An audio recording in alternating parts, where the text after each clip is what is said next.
Hey everyone, I just want to say a huge thank you to all of you for helping me reach 100 subscribers. I honestly couldn't have done this without your love, support, and constant encouragement. Every like, comment, and subscribe means a lot to me. Now let's keep this journey going. Our next target is 200 subscribers, and I know we can do it together. If you enjoy my content, don't forget to like, share, and subscribe. Let's grow as a family. Thank you once again. When Luffy vanishes inside ancient ruins, the Straw Hats are pulled into a terrifying journey through his past. Trapped within Luffy's memories, the crew witnesses moments of brotherhood with Ace and Sabo, childhood pain, and scars Luffy never shared. As past and present blur, the Straw Hats must confront truths that were never meant for them to see, learning what truly shaped their captain. To escape, they must not only find Luffy, but also come to terms with the weight of the memories he carried alone. Disclaimer: this story do not belong to me. The author is Warm Memories and Brotherly Bonds by RoseDragonWitch. Respect to author. Chapter 29, My Darkness to Bear. I'm glad that it all ended well. Brook informed them as they found themselves near a small creek that cut through the forest, and they were glad for the quick drink of cold water. You all got your memories back. Losing your memories sure causes a lot of problems. Usopp nodded as Chopper stuck his head into the water and took several deep gulps. Yeah, Sanji said, spitting out the blade of grass, like someone here I could mention who tried to get us to thinking that we were his crew. Hey now, Usopp said, laughing a little at that. It all worked out right. You did that? Frankie asked before he burst out laughing. Why doesn't that surprise me? Usopp turned red before he added, you can still join if you want. No thanks, they all chorused as Brook laughed happily. You really know how to hurt a guy, Usopp said in a wounded voice. Oh, big baby, Zoro poked fun, an amused smirk on his face. So does this mean that we'll be heading to Water 7 soon? Frankie asked hopefully. Though he wasn't looking forward to seeing his own introduction and how they started off, he was dying to see his home and the Frankie family again.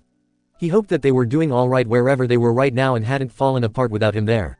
We should, Nami confessed, splashing some water on her face. Not much else had happened between that and Water 7. Won't that be fun to see? Zoro said tiredly, wishing that he could just head back to the ship so that he could take a nap. It was late and he knew they were all exhausted. He sat down on the grass and looked up the sky, wondering just how much longer this was gonna take. But as he looked at the moon, it changed so suddenly that he was startled. It was suddenly a full moon and had turned to such a dark red color that it looked like blood. He got up and looked around to see that they weren't in the forest anymore. They were all standing on the top of some old ruins, like an old temple. They were all getting up and staring around, the moon now looking like you'd expect it to start dripping with blood any moment. Okay, this is creepy, Frankie muttered, trying to make sense of what memory they were in this time. Up there, Chopper pointed a hoof up above them. Standing next to some crumbling stairs, Luffy was there with two women. The one standing next to him was an elderly woman with pink hair tied in side locks and had a large hunchback. She leaned heavily on a crooked walking stick as she and Luffy stared up at a beautiful, young woman dressed in stunning robes. She had long blue hair similar to Vivi's, only hers was a much darker shade and she wore it with side locks and large pink beads. She was kneeling on the highest point of the temple, her hands stretched to the sky as if in prayer. It's Maya-san, Sanji gasped out happily, wanting to run up and hug her. She was even more beautiful than he remembered. She's gorgeous. Brook cried out, I really want to see her panties. Nami hit him as Robin's eyes widened. So this must be when we were on Asuka Island, she said. Zoro's one eye widened, understanding why he recognized this place. Which means that this is the night that Saga. He trailed off, unable to think of anything else to say. Saga? Frankie asked in confusion. Who is he? He's the one who was possessed by a cursed sword, Usopp gulped, remembering seeing that blade himself. That thing scared him to the core, it wasn't natural. What cursed sword? Brook asked in surprise. Robin stepped forward as they continued to watch Maya. This island held a legendary cursed sword, she explained. According to the legend, this blade created from the bloodshed of 3 warring princes who tried to win the heart of a maiden. She must have been one beautiful lady, Frankie muttered, thinking that over. Anyway, Robin went on, the battle spread throughout the entire kingdom, and the blood of the victims soon covered the land and sea. The sword, absorbing the blood and hatred of so many, became cursed, causing massacre and destruction, destroying the kingdom of Asuka. That's terrible. Brook gasped out, all that death and suffering. That sent horrible chills of cold down his spine. But the war stopped, didn't it? Yeah, it did, Nami said sadly, trying to remember the rest of the story, but Robin remembered perfectly. In the end, she muttered, the maiden, a priestess, sacrificed her life to stop the warring kingdom and, In their sorrow, the three princes vowed to atone for their sins and sealed the sword away. According to the rest of the story, 3 jeweled orbs were given to them by the goddess of Asuka's 7 stars. She glanced up to the sky and pointed up for them all to see the form of 7 sparkling stars in the night sky. 3 cluttered together in a triangle shape, but there were 4 others outside it that looked like a diamond. Those are the stars, she pointed them out, and apparently, the legend said that the gods of Asuka's 7 stars were the ones that gave them the jewels to seal the sword's powers. Gods, Zoro muttered skeptically. While I can't say for sure if that part of the story is true, Robin confessed, but I do know that all legends have some truth. In either case, the jewels had sealed the cursed 7-star sword away and peace was restored to the world again. Sounds like it ended well, Usopp muttered as Frankie and Brook cried together at the thought of the priestess giving her life to end a war. What a brave woman. Brook sobbed out, arm in arm with Frankie. It breaks my heart to think about what a hard choice it must have been for her. Not that I have a heart, but it still makes me feel so sad. I'm sure that it did have a happy ending, at least until an old friend of Moss Head here woke it up, Sanji added, jerking a thumb at Zoro. Why am I not surprised? Shut up, Zoro snarled, Saga had a good reason. True, Sanji sighed tragically, he did it for Maya-chan and I can't say that I blame him. Wait, what? Frankie started as Zoro glanced back up at the moon. Saga was brainwashed by the sword, he confessed softly. It was true, for it was never really Saga that he was fighting, it was the sword. He knew better than anyone that swords were unalive through their steel. He supposed that all the blood and negativity that the sword absorbed during the war that it was seething with hatred and somehow gained a life of its own. He sighed, unable to fully blame Saga for what happened. He glanced around for his old friend, and wondered when he was going to appear for the fight. Okay, I know that I've said this more times in this one night than I have in my whole life, Frankie said, but what the hell are you talking about? Robin decided to spare Zoro the chance to answer and explained, once every 100 years, the sword tries to break free during the red moon. Maya was a priestess in this village and she also happened to be Saga's fiancé. Fiancé? Brook repeated with disappointment as Sanji sighed miserably. Yes, Robin smiled, she came here to try and create a barrier around the island to seal the red moon's power away from the sword. Which means that Saga's gonna be here soon, Zoro muttered, realizing that his past self must be fighting with him right now. But who is this guy? Brook asked in confusion. An old friend, Zoro confessed awkwardly. We studied together for a while at the same dojo when we were kids. I thought that he died when we got caught on a ship that was attacked by pirates one night. Zoro-san, Brook said in surprise, but Zoro just shook his head. He walked forward so that they couldn't see his face as he pretended to stare up at the moon. But the whole time, he gritted his teeth. He knew that it was his fault. After all, he had been the one who attacked the mast so that it fell on the passenger ship and launched the anchor right on Saga, and it was because of that his arm had been trapped when the gunpowder below deck ignited. His hand went to his swords at his side and gripped them tightly. It was because he was too weak to cut through steel in those days that he couldn't help him. Why couldn't he have thought of anything to get them both out of there? But he survived. Frankie asked softly. Barely, Zoro answered grimly, and Saga lost the use of his right arm after that. Brook stared at the back of Zoro's head. He knew that was a huge blow to any swordsman, to lose the use of his dominate hand. Zoro sighed as he turned to look at Luffy, who was watching Maya continuing to pray, and he wondered if Luffy felt the same way he did when he lost Sabo. Now that he thought about it, Luffy probably would understand how he felt about that better than anyone. After all, both Saga and Shanks lost an arm trying to save a friend at sea. Though Sago was technically disabled, it was as good as dismemberment. Saga told me after he became disabled, he somehow wandered to the Grand Line and met with Maya, he told them all. And they fell in love, Robin reminded him, and he smiled a little. Good for them, Brook said firmly as Sanji sighed a little. It was good, at least until he ended up becoming possessed by the sword a year before we came to this stupid island, Zoro said bitterly. He took the sword because he was trying to save Maya from pirates, and ever since then, he was under the sword's control. How could a sword control him? Frankie asked, but at that moment, bright lights appeared. They all turned to see that there were 3 pillars of a bright, pinkish light shining from different corners of the island. They soared up into the air and became 3 orbs of light, sparkling like stars before they flew over until they were right above Maya. Now what? Frankie yelled in shock. There's some lights flying our way. Luffy cried out in surprise as the old woman quickly told Maya to erect the barrier to seal the sword. Maya slowly stood up as the lights merged together above her and a great wind swept across them as the lights exploded out, a pink coating washing over the island like water over a bowl. Huh? Luffy asked in amazement, staring up at the sky, the moon. They all looked up at once to see that the sky was now cloudy, as if they were trying to see through a fogged-up window. The old woman cried out wonder and joy, as Luffy looked down at her and proclaimed that the others must have come through for them, and she nodded, telling him that as the moon passes its zenith, the strength of the red moon will dwindle. They could only hope that Maya could continue to pray until then. So what do you have to do now? Brook asked quickly. We were able to put the orbs into 3 towers across the island, Nami answered quickly, and that's where those lights came from. Now that the barrier is up, Luffy could fight Saga with the sword's power sealed off. Zoro didn't say anything as he kept his eye on his surroundings, trying to find him. Nothing else happened for a few more minutes, but then a ball of blue-green energy, sparkling with electricity, came flying out of nowhere and crashed into the side of the building that Maya was standing on. Where'd that come from? Chopper screamed in terror. Luffy was able to help the old woman out of harm's way, but the blast destroyed part of the building and Maya was almost flung off.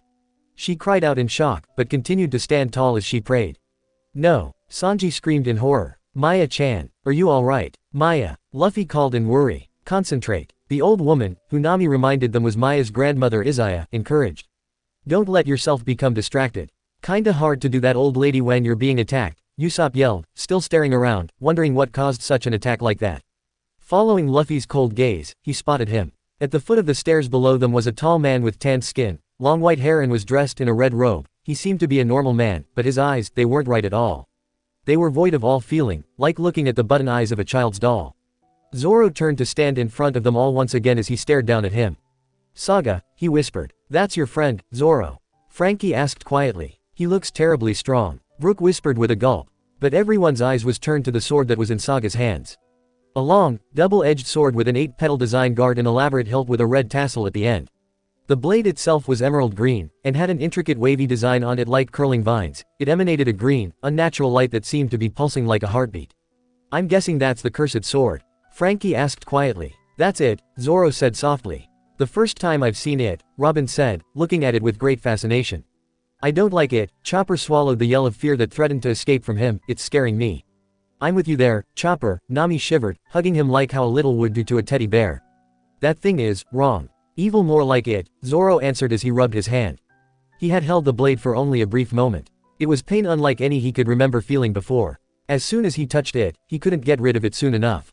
Just one touch was as if something evil was trying to crawl its way up into his head. He felt his hand go to Kidetsu at his side. Now he knew what it was like to wield a cursed blade. This sword seemed to have a mind of its own sometimes, and he liked to think of it as a problem child. Much like himself, Kidetsu was bloodthirsty and deadly. He could feel it was cursed from the moment that he touched it. But the 7-star sword, that one was in a class of its own. Holding the blade up, Saga sent another ball of energy at Maya. Nami let out a cry of warning, but then Luffy jumped in and managed to deflect the blast and sent it straight up. However, the impact was still strong enough to send him crashing into the rubble. Maya called out in worry to him, but Saga yelled, "Don't try to stop me, Maya. Maya, move." Chopper screamed from Nami's arms, but he might have not said anything at all for all the good it did. Saga thrust the blade forward so that another surge of energy erupted from the tip of the blade, and this time it managed to knock her off the platform. No, Sanji screamed, dashing forward, ready to catch her. However, she just ended up going right through her, and he cursed loudly, wishing that he could touch just once. Maya-san, Brook called anxiously as she lay there on the stone. Though dazed, she didn't seem to be injured. Luffy, hurry up and beat the crap out of this guy, Sanji yelled. As Izaya called in worry to her granddaughter and climbed up the crumbling stairs to her, Luffy had just pulled himself free from the rubble and was blowing hard into his burnt hands. I wouldn't want to touch that thing. Usopp winced as Luffy called to Maya, asking if she was alright. But she didn't answer her, and it was at that moment that the barrier above them began to fade so that they could clearly see the night sky and the moon once again. I'm guessing that's not a good thing, Frankie called, already knowing the answer. No one bothered to answer him this time, for the sword began to glow once again with its unearthly light, and the emptiness in Saga's face was replaced with madness. Soon, he whispered to himself as the wavy patterns appeared more clearly on the blade. Soon I'll be what? Usopp cringed fearfully. Now, he had seen a lot of scary things since coming to the Grand Line, but this guy was freaking him out. It was like he wasn't human or something. But Luffy had enough. He turned and jumped down to face Saga. Ha! Saga laughed. Straw Hat, I thought you were long dead. What does he mean dead? Brook cried in shock. Saga tried to kill him with that sword before, Usopp said hurriedly. It's a long story, but it's not important right now. I won't lose to someone like you, Luffy proclaimed as he charged ahead. Will he be alright? Chopper cried out at once. I mean, it's not like he's fighting bullets or clubs. He'll be fine, Zoro said firmly. Stubborn fool, Saga yelled as he jumped up and began to swing the sword around, and with every slash, more balls of energy were shot from the blade. Luffy dodged them and threw several punches that Saga was able to block with the sword. It reminded them all greatly of the 2 times that Luffy and Zoro were fighting, for neither one was able to land a solid blow. They just kept dodging each other's moves. Luffy jumped up into the air and sent a gum-gum bazooka at him, which Saga countered with another energy blast, forcing Luffy to grab hold of it with his hands. The attack sent him flying up even farther above them, but after several tense seconds, he was able to send it back down towards him. Saga dodged, but Luffy was steadily gaining the upper hand and Saga was barely able to keep up the unrelenting attack. "Yeah," Frankie applauded. "Come on bro, you can take him." "Not half bad," Robin agreed, "but it's gonna take a lot more than that." "Would it kill you to think positive once in a while?" Usopp demanded loudly. Saga was now slashing out several more attacks at once, but Luffy was able to use his pinwheel technique to create a vortex for the energy so that it resembled a twister when it went back towards him. Chopper was cheering loudly as Saga tried to fight back, but the blast was too much and he ended up getting slammed up against a boulder.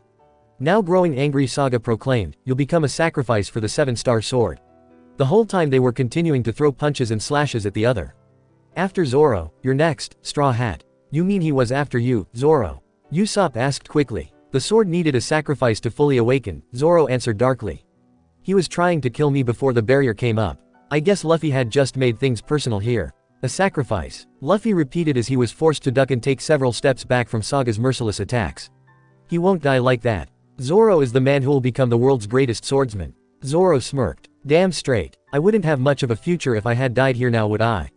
Robin smiled at that, once again a little jealous of the bond between boys, but out of all of them, Luffy did seem to be the one who had the highest expectations of Zoro becoming the best. And likewise, Zoro seemed to expect nothing but the best out of Luffy. Finally losing his temper, Luffy kicked out and sent Saga flying back and knocked his head through a wall. "Got him," Luffy cheered, creating a large dust cloud. "You go Luffy," Usopp yelled out beaming, but through the dust, Saga knelt there, and then he slowly began to chuckle to himself. He slowly looked up at Luffy, that same creepy smile on his face that none of them liked. "It seems I've underestimated you," he confessed. But what?" Nami asked slowly. Luffy got ready as he got up, the sword continuing to glow eerily. "The time," he said, as he turned and looked up to the blood-red moon and held the sword up, the blade silhouetted against the moon, and suddenly they could see the 7 glowing points spread evenly across it. "The time has finally come." "The 7-star sword," Izaya whispered in fear, however Maya wasn't paying attention to her, just screaming at Saga, pleading with him not to do it. But Saga was no longer listening as he stared lovingly at the sword, the blade glowing more brightly and his eyes turning as red as the moon. He laughed, "My power is increasing. No one can stop me now. Don't just stand there, Luffy." Sanji yelled at Luffy, "Get your ass over there and kick his." But then something else happened, the green aura from the blade began to leave the sword and like a fume it began to be breathed in by Saga. His eyes widened and he was struggling for breath, where he stood there was a slight dust storm was picked up. They watched in horror as Saga's face was filled with pain and fear, his eyes rolling into the back of his head before the red eyes glowed even brighter. "What's happening to him?" Robin called as the wind grew stronger and stronger. The blade was changing his form, Zoro muttered knowingly, and unable to look at this part, he shut his eye and waited. But he could still hear everything that was going on. My right arm." He heard Saga's voice scream out. The others could see that his arm, that had been laying immobilized at his side up till that point, now began to have its veins stick out through the skin as if the blood was pumping into overdrive. And slowly the limb began to move up to grab hold of the blade itself. The wind picked up and Saga was yelling in agony as the wind almost blocked him from their view. The Straw Hats were all deeply disturbed, but all this as they heard Maya screaming out Saga's name, but through the dust, they could all see that Saga's clothes began to tear as his hair grew out and the markings from the blade covered his arm. Suddenly, the light inside the cocoon of wind grew so strong that they couldn't see him anymore. There was then a great burst of red light from within and the wind blew apart, knocking Luffy to the ground. Through the dust they could see it. A monster, his hair long and wild, his arm covered with the same vine-like markings like a tattoo, his eyes glowing red, and a wild laugh coming from him as he stood up. No one spoke, just staring at him. "That sword, it truly is evil," Brook whispered, horrified that there was such a weapon that could poison someone to such a point that it could turn them into a monster like this. "No freaking way," Nami whispered softly as she ended up dropping Chopper, but he was staring at Saga with the same horror on his face that he hardly noticed. He remembered the times that he had taken 3 rumble balls and went into his monster point. Did he become something like this? He didn't want to know, he didn't like this memory, not at all. But the worst part was the voice. When Saga spoke, it no longer sounded human. They could pick up traces of his voice through it, but another more metallic voice also spoke with him together. "When the red moon shines, the sword will be imbued with a great power." He was reciting the prophecy, Robin said, recognizing the words. That was part of the legend of the sword as well. What would happen if it ever fully awoken? "We're too late," they heard Maya whispered in despair. The 7-star sword used Saga to break the seal. "You mean, they can't seal it up again?" Brook asked, trying hard to remember that this already happened. But no one could answer him. "If the 7 stars should fall to it," the creature using Saga's body went on, holding the blade high, "the world will forever be ruled by darkness." He smirked as he stared up at the sky to the 7 stars once again, whose light seemed to have faded. The 7 stars have been defeated. Oi! Luffy yelled, back on his feet. Saga looked back to him with that same wild grin. What kind of shit are you blabbing about? Luffy demanded. He just has no sense of self-preservation, does he? Nami hissed through gritted teeth. The creature, who they decided to continue calling Saga, though it felt wrong, just laughed. Straw Hat, he said in that same voice, let me show you the truth strength of the 7-star sword. And he indeed began to show off how strong his blade had become. Using flying blade attacks, he made deep gouges in the stone and went to try and hit Maya and Izaya. Maya was pleading with Saga to open his eyes as she and her grandma hung on desperately as he tried to destroy the entire building they were on. Still, he just laughed at them, claiming that it was his power, looking back at Luffy, ready to brag again until he saw that Luffy was merely stretching out as if going for a long jog. At that, some of the Straw Hats let out cries of laughter, unsure of what to feel to that. He's honestly not afraid, is he? Brook said in admiration. Like a crazy old man once said, Sanji smirked, when he's fighting, he's not afraid of anything. Pretentious bastard, Saga hissed. Yeah, Frankie yelled, now that the shock had worn off, and one could say the same thing about you, pal. Predictably, Luffy charged again. Saga tried to hit him, which Luffy dodged and rolled out of the way. It was once again a fight going back and forth, neither one gaining or losing ground. Maya called out worriedly, but when they glanced up at her, she was on her feet and her hands up to stars in the night sky, praying once again. Through the stone wreckage, Luffy was pulling himself back out, however they could tell that he was starting to get tired. For when Saga attacked and Luffy tried to dodge, Saga grabbed Luffy's foot and not only crashed him down into the wall again, but he sent another flying slash after for good measure. Come on Luffy. Usopp yelled, I know you can do better than this. Fight back. I'm sure he's trying, Chopper cried out. But you're forgetting the power of the moon and how it's making the curse even stronger, Zoro reminded them.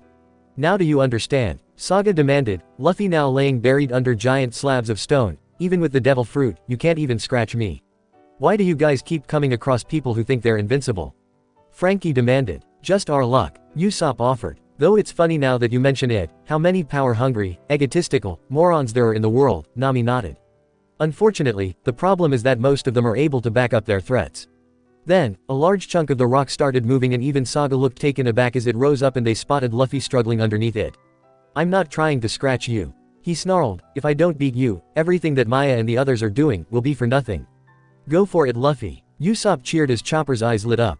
Luffy was so awesome. Such strength takes my breath away. Brook whispered in awe as Luffy stood up, panting hard with the effort. Not that I have breath in my body anymore, yo-ho-ho-ho.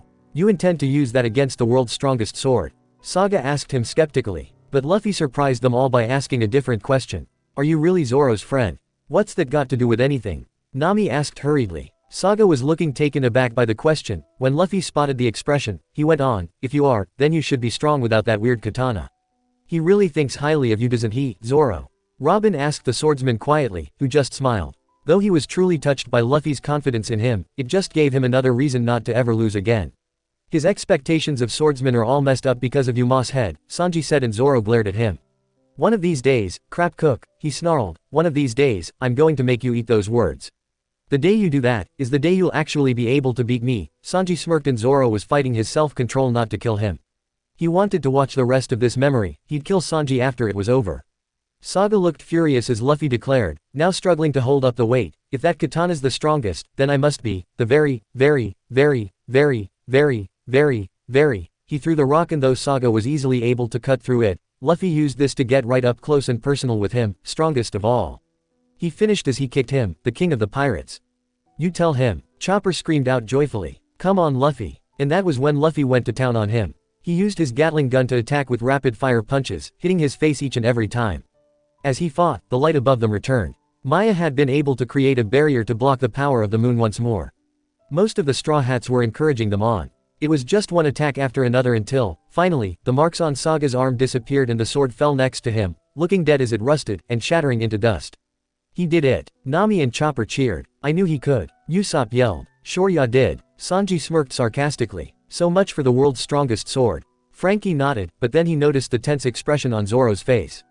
Don't get too cocky, Zoro whispered and their celebrating stopped almost at once. Just when you think you've won, the enemy has a bad habit of coming back to make you regret it. Izaya was gasping in shock at seeing the sword destroyed, and Maya was crying out for Saga again. Luffy had stopped celebrating himself and they could all feel the sudden drop in temperature, that freaky evil vibe in the air, something was wrong. But it wasn't until Saga slowly began to move again did they find out what it was. As if his body was suddenly boneless, he slowly got up and there was an eerie glow on Saga's chest that began to glow, the image of a green sword. What's happening? Maya gasped. That's what I wanna know, sister. Frankie yelled in shock, but Izaya figured it out. All the power that was residing in the 7-star sword, she gasped, was transferred to Saga's body. You mean, what's that mean? Usopp gasped, though he had a bad feeling that he knew. Saga could wield the cursed sword, Zoro said, folding his arms and shutting his eye once again. Because now he has become the sword. How can you become a sword? Chopper yelled in shock. I think it's more like the powers of the sword, Robin answered. Though the sword was destroyed, the powers had to go somewhere. Luffy was looking baffled at what was going on, but then Saga raised his hand and made a slashing motion in the air. Another flying blade attack came right at him, but this time the slash was more powerful than it had been before. As Saga walked forward, he held up his hand and the barrier dissolved once again. What now? Chopper cried out. Yeah, how'd he do that? Brook shrieked fearfully. He had thought that the barrier was able to put a stop to him. Izaya gasped out that this was its true form all along as the glow of the sword mark on Saga's chest became even stronger in the blood-red moon's light. Saga became one with the sword and because of that, the barrier wouldn't work on him anymore. Oh, this is just great. Usopp yelled sarcastically. Why does this always happen to us? Again, Sanji hissed, we just got the worst luck in the world.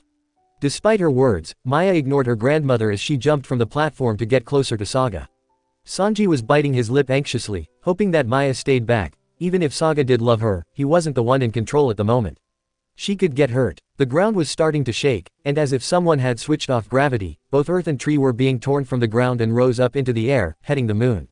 Those who had been here on this island were all silently glad that they had the easy job of delivering the jewels to the temples. This is nuts. Frankie yelled, freaking out. How is he doing it? Because the sword has become a part of the red moon, Zoro said softly and they all looked at him in bewilderment. Part of the moon. Brook cried out, not understanding anything here. But they didn't have time to think about it. Saga, said Maya's voice and they jerked back in time to see Saga looking directly to her.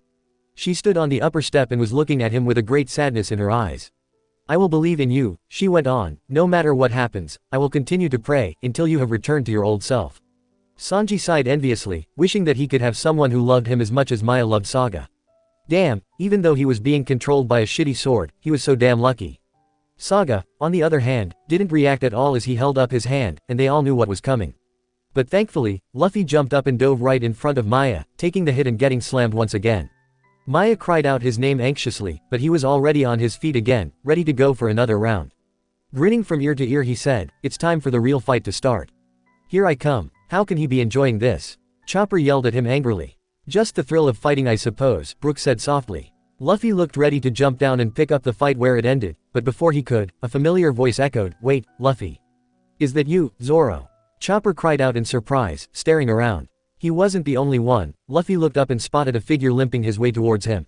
Where have you been, Zoro? Luffy yelled. Past Zoro was a real mess. He was dirty and covered in deep slashes across his body. Blood was seeping from a particular nasty-looking stab wound from his hand. It looked as if he was barely able to stand up. What happened to you? Brook cried in shock. You look like you were chewed up and spit out. You can thank that stupid sword for that, Zoro muttered darkly. It wanted to kill me and drink my blood. But once it saw the barrier going up, it went to put a stop towards it. Drink your blood, Nami yelled. How could a sword drink blood? Don't ask, he muttered. It's not important. It only got a taste of it. His past self limped closer, blood dripping down his face from under his bandana. That man, Saga, I will deal with him. He gasped out, struggling for breath before he added, don't interfere. Are you nuts? There's no way you could fight in your condition. Usopp yelled, pointing a finger at him. Let it go, Usopp, Sanji muttered as he sighed. He knew better than to try and stop these two morons. Their captain and swordsman, they really did have the same mentality, stubborn and stupid. But this was something that Moss had needed to deal with. This was his friend, and he was the only who had a real chance to finish him. Luffy just looked long and hard at him. And suddenly, this reminded them all when these two first fought together against Morgan. They took him out as a team there and here Luffy was trusting Zoro to finish him off like he did back then. After a brief moment, he seemed to respect Zoro's choice and gave a jerk of the head. I'm your captain, he called, I'll make sure you finish this. I see, Brook said in understanding. The current Zoro smirked at that. That was Luffy for you, if you start a fight, then you better finish it. But that was how he wanted it. He watched as his past self stumbled forward, grabbing hold of another blade that lay in the rubble and holding it as Saga held up his hand once again, no doubt ready to strike another attack. Saga, he said and Saga's hand lowered slightly. You're a swordsman, you fight with a katana. And he tossed the blade over to him, which Saga caught. Are you crazy? Nami demanded, why give him a weapon? What, did you just want to make it harder on yourself? Actually, with that blade, he won't have to resort to using the powers of the cursed sword, Robin reminded, and Nami blinked in surprise. I knew that he was in there somewhere, Zoro said softly. His past self was forcing his wounded body to stand straight, and he declared, I made you a promise that I would come back to save you. None of the Straw Hats spoke at those words. They looked to their Zoro, who didn't look to any of them. But it was the truth. It may have been too late to save Saga's arm, but it wasn't too late for him to save his friend's life. He knew that Saga was in there somewhere and he was going to get him back no matter what it took. He watched as both swordsmen held up their blades. Luffy watched with his arms folded, and they knew that he was going to make sure that nothing interrupted this fight. As Maya held her arms high again, praying to the 7 stars for a miracle, the 3 stones she wore on her chest began to glow brightly. Under the blood moon, the 2 swordsmen stood there, waiting to see who would make the first move. Saga's eyes were empty, just solid white, and past Zoro seemed to be bracing himself for what he had to do. Present-day Zoro could remember that moment just as clearly as watching it here. After an agonizing long wait, he could almost hear Saga from inside that body calling for help. Was that why he asked him to come here in the first place? To defeat him? He didn't know anymore, but just then, the 7 stars in the sky began to glow brightly, releasing a pure aura. Now what? Frankie cried, for just at that Saga staggered a little. The creepy vine mark on his chest faded, but the image of the sword still shone as brightly as ever. Memory Zoro didn't back down as he glared at Saga raising the sword above his head. His eyes narrowed as Saga let out a cry of pain and slammed the sword into the ground to attack. Zoro. Luffy's voice cried out after that last attack hit, you're the man who'll become the world's strongest swordsman. There's nothing you can't cut. Through the smoke, Memory Zoro appeared, being flung upwards by the attack. You can even cut the moon. Luffy yelled up at him. Zoro's face held no emotion, but he felt a surge of pride go through him at those words. His past self seemed to use them as some kind of challenge as he spun around in midair and was silhouetted against the red moon, his sword held high over his head. Saga jumped, and like a rocket, he flew up towards him. I could cut even a friend, Zoro thought to himself as he watched, as if slowed down by Foxy's slow beam, the 2 flying towards the other, and their blades clashed, but the battle was over. Memory Zoro ended up slashing right through Saga's sword and struck his body. The broken sword fell and stuck into the ground just before Zoro landed. Saga seemed to just hang there in the air as a green smog-like substance left his body, and then he fell, crashing into the ground, flat on his back. They ran over to see him and they saw a deep scar, much like the scar that Mihawk had given Zoro before, on Saga's chest. The form of the green sword remained there for only a few more seconds, when the light from the 7 stars above them slowly faded and appeared on Saga's chest as well, in the form of 7 points of light. As if lifting a curse, the green form of the sword merged with the wound before it was released like green haze, leaving only the 7 star points. But those seeds of light soon faded after that. Silence came as Memory Zoro looked down at his friend. The empty eyes were calm and had shifted to a kinder, gentler look. He managed to focus his eyes on Zoro and his lips curled into a grateful smile before they closed. Past Zoro stood there for only a moment longer before he fell backwards and fell with a clatter to the ground.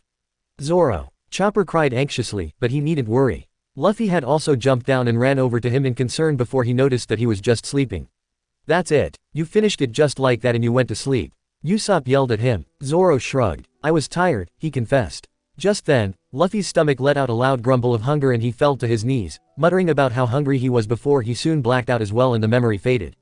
He passes out from hunger. Frankie yelled. Well, I think he did go almost 2 days without food, Usopp pointed out. Oh, that makes sense, Sanji nodded. When he's hungry he never wants to do anything but lay around.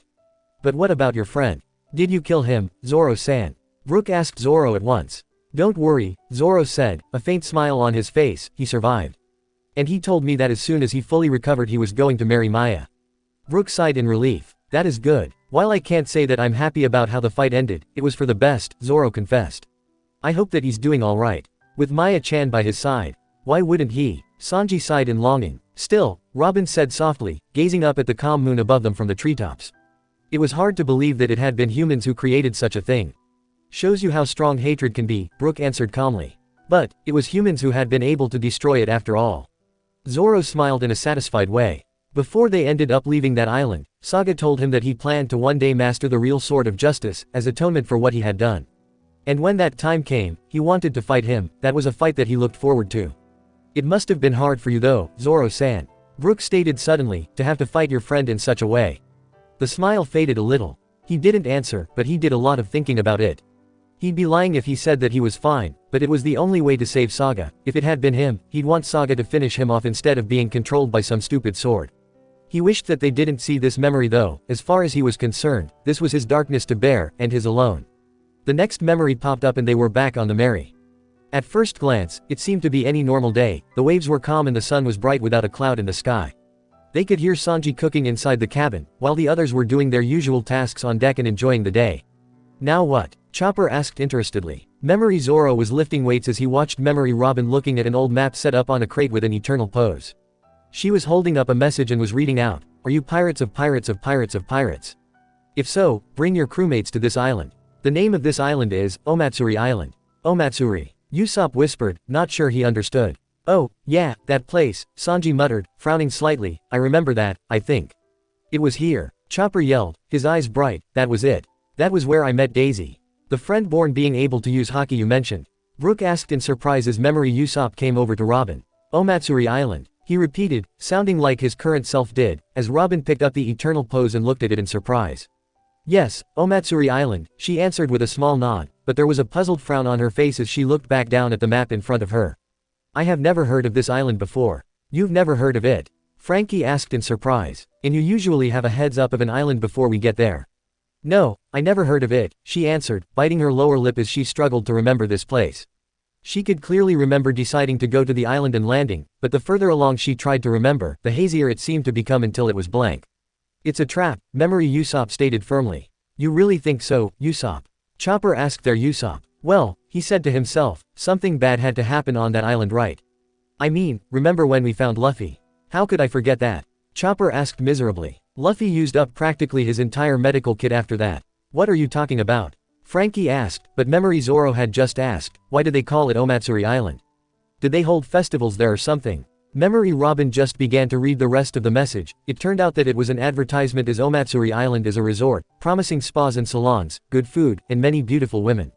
The Grand Line pirates were especially welcomed, the stronger the better. The crew was obviously delighted at their luck, and Luffy decided that this is an opportunity they could not ignore. They set a course for the island, despite Memory Usopp saying it was too good to be true. The memory faded as Luffy declared his decision and jumped down from the Mary's bow, cheering that they should get going right away. "Some resort," Sanji hissed, remembering that the beautiful women were all men in drag. "What happened here?" Frankie couldn't help but ask. Sanji looked to him and confessed, "That's the strange part. I don't remember." "Wait, you've been here but you don't know anything about it?" Brook asked in surprise. "I remember finding the message and going to the island," Nami muttered, her hand to her head, as if she suddenly had a headache. But then her eyes widened as she remembered, "The Baron." "Baron," Frankie and Brook repeated, sounding lost. "The Baron Omatsuri," Robin repeated softly, "he was the one in charge of this island." "Yeah, and I remember that he challenged us to some stupid game with a giant goldfish and we were almost eaten because of that." Usopp added bitterly. "And after that, he trailed off, unsure of what to say next." "I remember that." Chopper yelled out loudly, "I remember now. It was after that I went around the island and I ran into Daisy and her family." "I don't remember anything after that either," Robin muttered to herself. She could vaguely recall leaving the hotel they were in to look for some flowers, but everything after that was a haze. "Yeah, after the goldfish thing, my memories are pretty much gone for me." Usopp nodded dully and the others slowly began to nod as well, not knowing anything after that. "So, none of you remember anything after that?" Brook asked, as if just making sure he understood. "But, how? I don't know. All I can remember after that is waking up in the middle of nowhere after that," Nami said, her brain feeling foggy at that point. "I don't have the slightest clue to what happened. All we clearly remember is waking up and we found Luffy badly hurt," Zoro confessed. "What?" Brook asked and the others all looked at each other. "He's right," Chopper said softly, sitting back down sadly as he remembered the horrible shape Luffy was in. "When we woke up, almost everyone on the island vanished and Luffy, he was." Flashback. It was as if they had a bad dream that none of them could remember, were all suddenly waking up on some hard stone and staring around as a brilliant sunrise came up and covered the land in shades of gold and orange. They were all slowly getting to their feet. A group of kids came running over to Chopper and the reindeer smiled when he saw them. Everyone was feeling light and carefree this morning. They then spotted Luffy lying on the ground with several other people bending over him. They had gone over, trying to poke him awake, but he just smiled and laughed a little at the sight of them, and that was when they finally noticed the blood-stained shirt he was in, and Chopper gasped as he ran to his side to examine him. The other Straw Hats turned to Brief and Daisy and her family, asking what happened. "You mean you don't remember?" the boy named Rick asked in surprise. "Lucky you," the eldest daughter, Rosa said, and Sanji's eyes turned to hearts at the sight of her. Chopper didn't pay them any attention as he went looking through his bag for bandages and Zoro was helping Luffy to sit up, but as soon as he lifted him, his hands were already coated in blood and he could feel the ruby liquid drenching his clothes. Luffy let out a cry of pain, and through exhaustion and his own injuries, his eyes rolled into the back of his head and he was out cold. Zoro was about to carry him back to the Merry until Chopper screamed at him not to move him any more than he had until he gave him some emergency first aid. He had pulled out a thick roll of bandages and told them that if they tried to move him without treating his wounds, they would only get worse and he'd probably bleed to death before they could get him back to the ship. He told Zoro and Sanji to gently turn him over so that he could see the full damage. As they did what they were told, Chopper pulled back his shirt and they all were horrified to see the holes in his arms and legs, but the worst was his back, which was full of bleeding wounds like bullet holes. What did this? Usopp gasped horrified. Chopper snapped out of his stunned state as he had Daisy and Rosa pass him any medical supplies that he needed as he began to treat and clean each wound. There wasn't much he could do here, but he could at least stabilize him until they got him back to the Merry for some proper care. As he tended to their captain, the others were all turning to the others, demanding to know what had happened here. However, they weren't able to give them a real satisfactory answer. But thankfully, Luffy started to come to once Chopper finished. He's still in bad shape. He told them all, lets them him back to the ship. We need to get him back. I need help carrying him back, he can't walk like this. Luffy groaned and his eyes were starting to flicker open as Sanji helped him into a sitting position and Zoro crouched down in front of them so that they could just drape Luffy's limp body over his shoulders. By the time that Zoro stood back up and began to carry him piggyback, Luffy had come to. He blinked several times in confusion at his surroundings. Luffy, Usopp exclaimed nervously as he circled around so that he could see Luffy's face, one of the only parts of Luffy's body that wasn't covered with a thick layer of bindings. What happened? You've got more holes in you than Swiss cheese. Really? He asked as he lay limply on Zoro's back and they began to head down the hill, towards the shore. Strangely, it was Brief who offered to lead them to their ship, telling them that he saw where they left it the day before. Some of the crew, such as Zoro and Robin, felt a sense of distrust and suspicion, but they took him up on his offer and they slowly followed after him. Yeah, Luffy, Nami asked fearfully, staring at how much blood his shirt was dripping, leaving a tiny trail of blood every few feet. Who did this to you? You really don't remember? Luffy asked, his eyes a little glazed over from exhaustion. If we remembered, would we be asking you what happened? Zoro demanded ill-temperedly. Luffy just smiled back at them. If you don't remember, then that's fine. The hell it is. Sanji yelled angrily, what happened here? Luffy just smiled at them, not bothering to answer as he started to doze off. Don't go to sleep. Sanji yelled angrily. You're right, Luffy said, and called to Brief and the other, hey. Do you guys need a ride out of here? That's not what I meant, you moron. Sanji shouted. Sanji, please, Nami told him softly and he frowned heavily, though he did what she wanted. Brief and the tea room pirates all shook their heads, telling them that there were some smaller ships here that they would use, and Brief had managed to collect several eternal poses from pirates who had come here over the years. They promised them that they would be just fine, and Papa had even offered Brief to come with them and join their little crew, which he accepted happily, having taken a shine to the kids. As they headed down to the resort, they were all astonished to see that it was completely empty. The building stood there, but there was no longer anyone around. They found hundreds of stalks of plants scattered throughout the island, but it truly looked like they were the only ones here. They stared around the entrance hall of the hotel and Usopp gasped out, where is everyone? They're gone, Luffy muttered sleepily. Gone, Zoro repeated, twisting his head around to look at him, what do you mean by gone? But Luffy just shrugged sleepily, shutting his eyes as Brief continued to lead them through the now deserted island. Other than worrying over Luffy's current state, no one said anything else until they spotted the welcoming sight of the Merry where they left her. Though there was plenty of room back at the resort, no one wanted to stay there for longer than they had to. The place was now like a ghost town, and the sooner they said goodbye to this creepy place, the happier they would be. Luffy stayed awake just long enough for them to carry him downstairs to the men's quarters and lay him on a spare mattress on the floor to make it more comfortable. Luffy wanted to say goodbye to Brief and the others, and so the other Straw Hats went up top and patiently waited for them to finish their farewells. 10 minutes later, they all came up and Daisy went running over to hug Chopper goodbye as well. But the Straw Hats were still asking questions, and wanted them to please tell them exactly what happened and where was the Baron and everyone else. An island full of people couldn't just disappear. Surprisingly, it was Sanji who was the one demanding to know what happened more than anyone else, but he couldn't seem to understand why he felt so anxious. Brief and the tea room pirates all looked at each other nervously, as if wondering what they could, or should, tell them. But it was Daisy who answered, he saved you, with Papa's help he was able to make sure that the Baron wouldn't hurt you. She then beamed with pride at her Papa, who blushed and laughed awkwardly. Saved us, Zoro repeated, an eyebrow raised. You mean that Baron Guy was the one who did this to Luffy? You need to understand, Brief answered nervously, the Baron was a very dangerous man. Controlling what people think was something that he had always been good at. But to explain it simply, the Baron was the former captain of a crew of pirates, but he hates other pirate crews. Hates crews. Robin repeated in confusion. It's true, we heard him say that. Rick added, raising his hand high in the air. He was nothing but a low-life murderer, Rosa said darkly. Do I really want to know? Usopp gulped as Brief added, this island was nothing more than a trap. He lured pirates in by making them think it was some kind of resort before he kills them. My own crew fell victim to the Baron. His tone was sad and miserable before he bravely went on, and he had his eyes set on all of you. But your captain was able to put a stop to it. With Papa's help, of course. Daisy added proudly, taking her father's hand, I knew you were strong, Papa. Not bad, old man, Rosa added, and Rick beamed at his old man in pride. Papa laughed a little more. Come on guys, he said, you're killing me here. I didn't do much. Nami stepped forward, but what did the Baron do? They all stopped laughing at her words and looked grimly down. The Baron was a cruel man, Brief answered, but, yes, he was the one who hurt Straw Hat. Though, know that you shouldn't have to worry about him anymore. The Baron won't be able to hurt you all again. But, Usopp began before Zoro asked, but exactly what happened? You're hiding something from us, what happened on that island that was so bad? Brief looked uncomfortable, as if trying to figure out what to say. This time it was Daisy who answered him. Luffy said it didn't matter anymore, she said with a smile. You're all safe, that's all that matters to him, right? You're really lucky, Brief added, I wish I was as strong a captain as he was to have gone so far for my crew as he did for all of you. End of flashback. And they didn't say anything else. Brook asked as they finished talking about what happened. But, that doesn't explain Luffy-san's injuries. I know, Chopper whispered sadly, but no matter how much I asked him, he just said that it didn't matter anymore. That we shouldn't have to worry.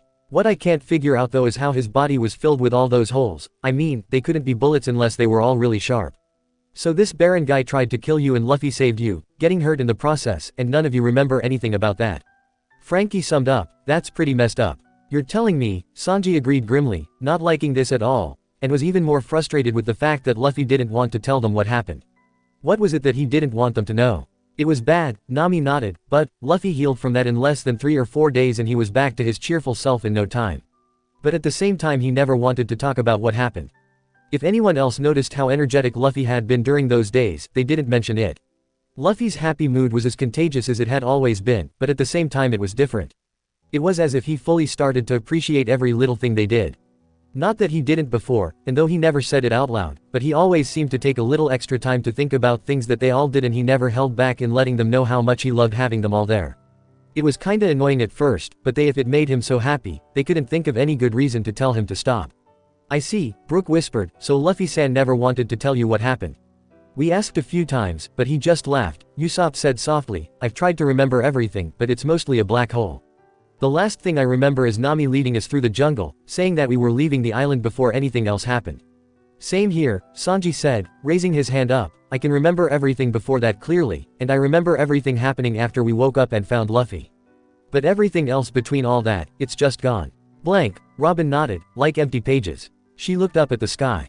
It must be past midnight by now, even after all this time, I try to remember, but there's honestly nothing there. Maybe you were all knocked out or something and that's why you don't know. Brooke suggested. Possibly, Robin said as she shut her eyes. On the very edge of her memory however she could just make out 2 words, Carnation, Lily. But the words were no sooner on the tip of her tongue did it fade from her mind until she was half sure that she just imagined it. After a while we just forgot about it, Zoro finished up, since Luffy was happy and we were alright, we didn't think that it was anything to worry about anymore. And it wasn't long after this did we reach Water 7. But still, he couldn't shake the feeling that something bad happened on that island. Someone had to hurt Luffy the way that he was in after all, who or what could have caused such injuries. So does this mean we're finally gonna find out about what happened? Chopper asked and they all shrugged, unsure to what to say, but they all felt the same way, most likely. No sooner than Chopper sighed in defeat, the memories popped back up and they were all standing on the beach and they could see the worn-out Mary drifting innocently in the distance behind them. Luffy was already running around happily in the surf, scaring a flock of black crows into the sky. But Memory Usopp was just asking if the festival was already over or something. Yes, I remember this place, Current Robin informed as she looked around. So, we'll finally find out what happened here, Nami muttered. For some reason, a sense of dread pulsed in her chest. Not what I expected from a place called Osmatsuri Island, Frankie muttered. I was expecting, you know, confetti and fireworks. That kind of stuff. Wait for it, Usopp sighed. Memory Nami was walking around the beach with the map in her hands. She looked down at it in frustration, as if to blame it for not finding the paradise that they had been hoping for. Has there ever been a time when I navigated to the wrong island? She asked them all suddenly, as if just making sure her perfect record hadn't been smashed before now.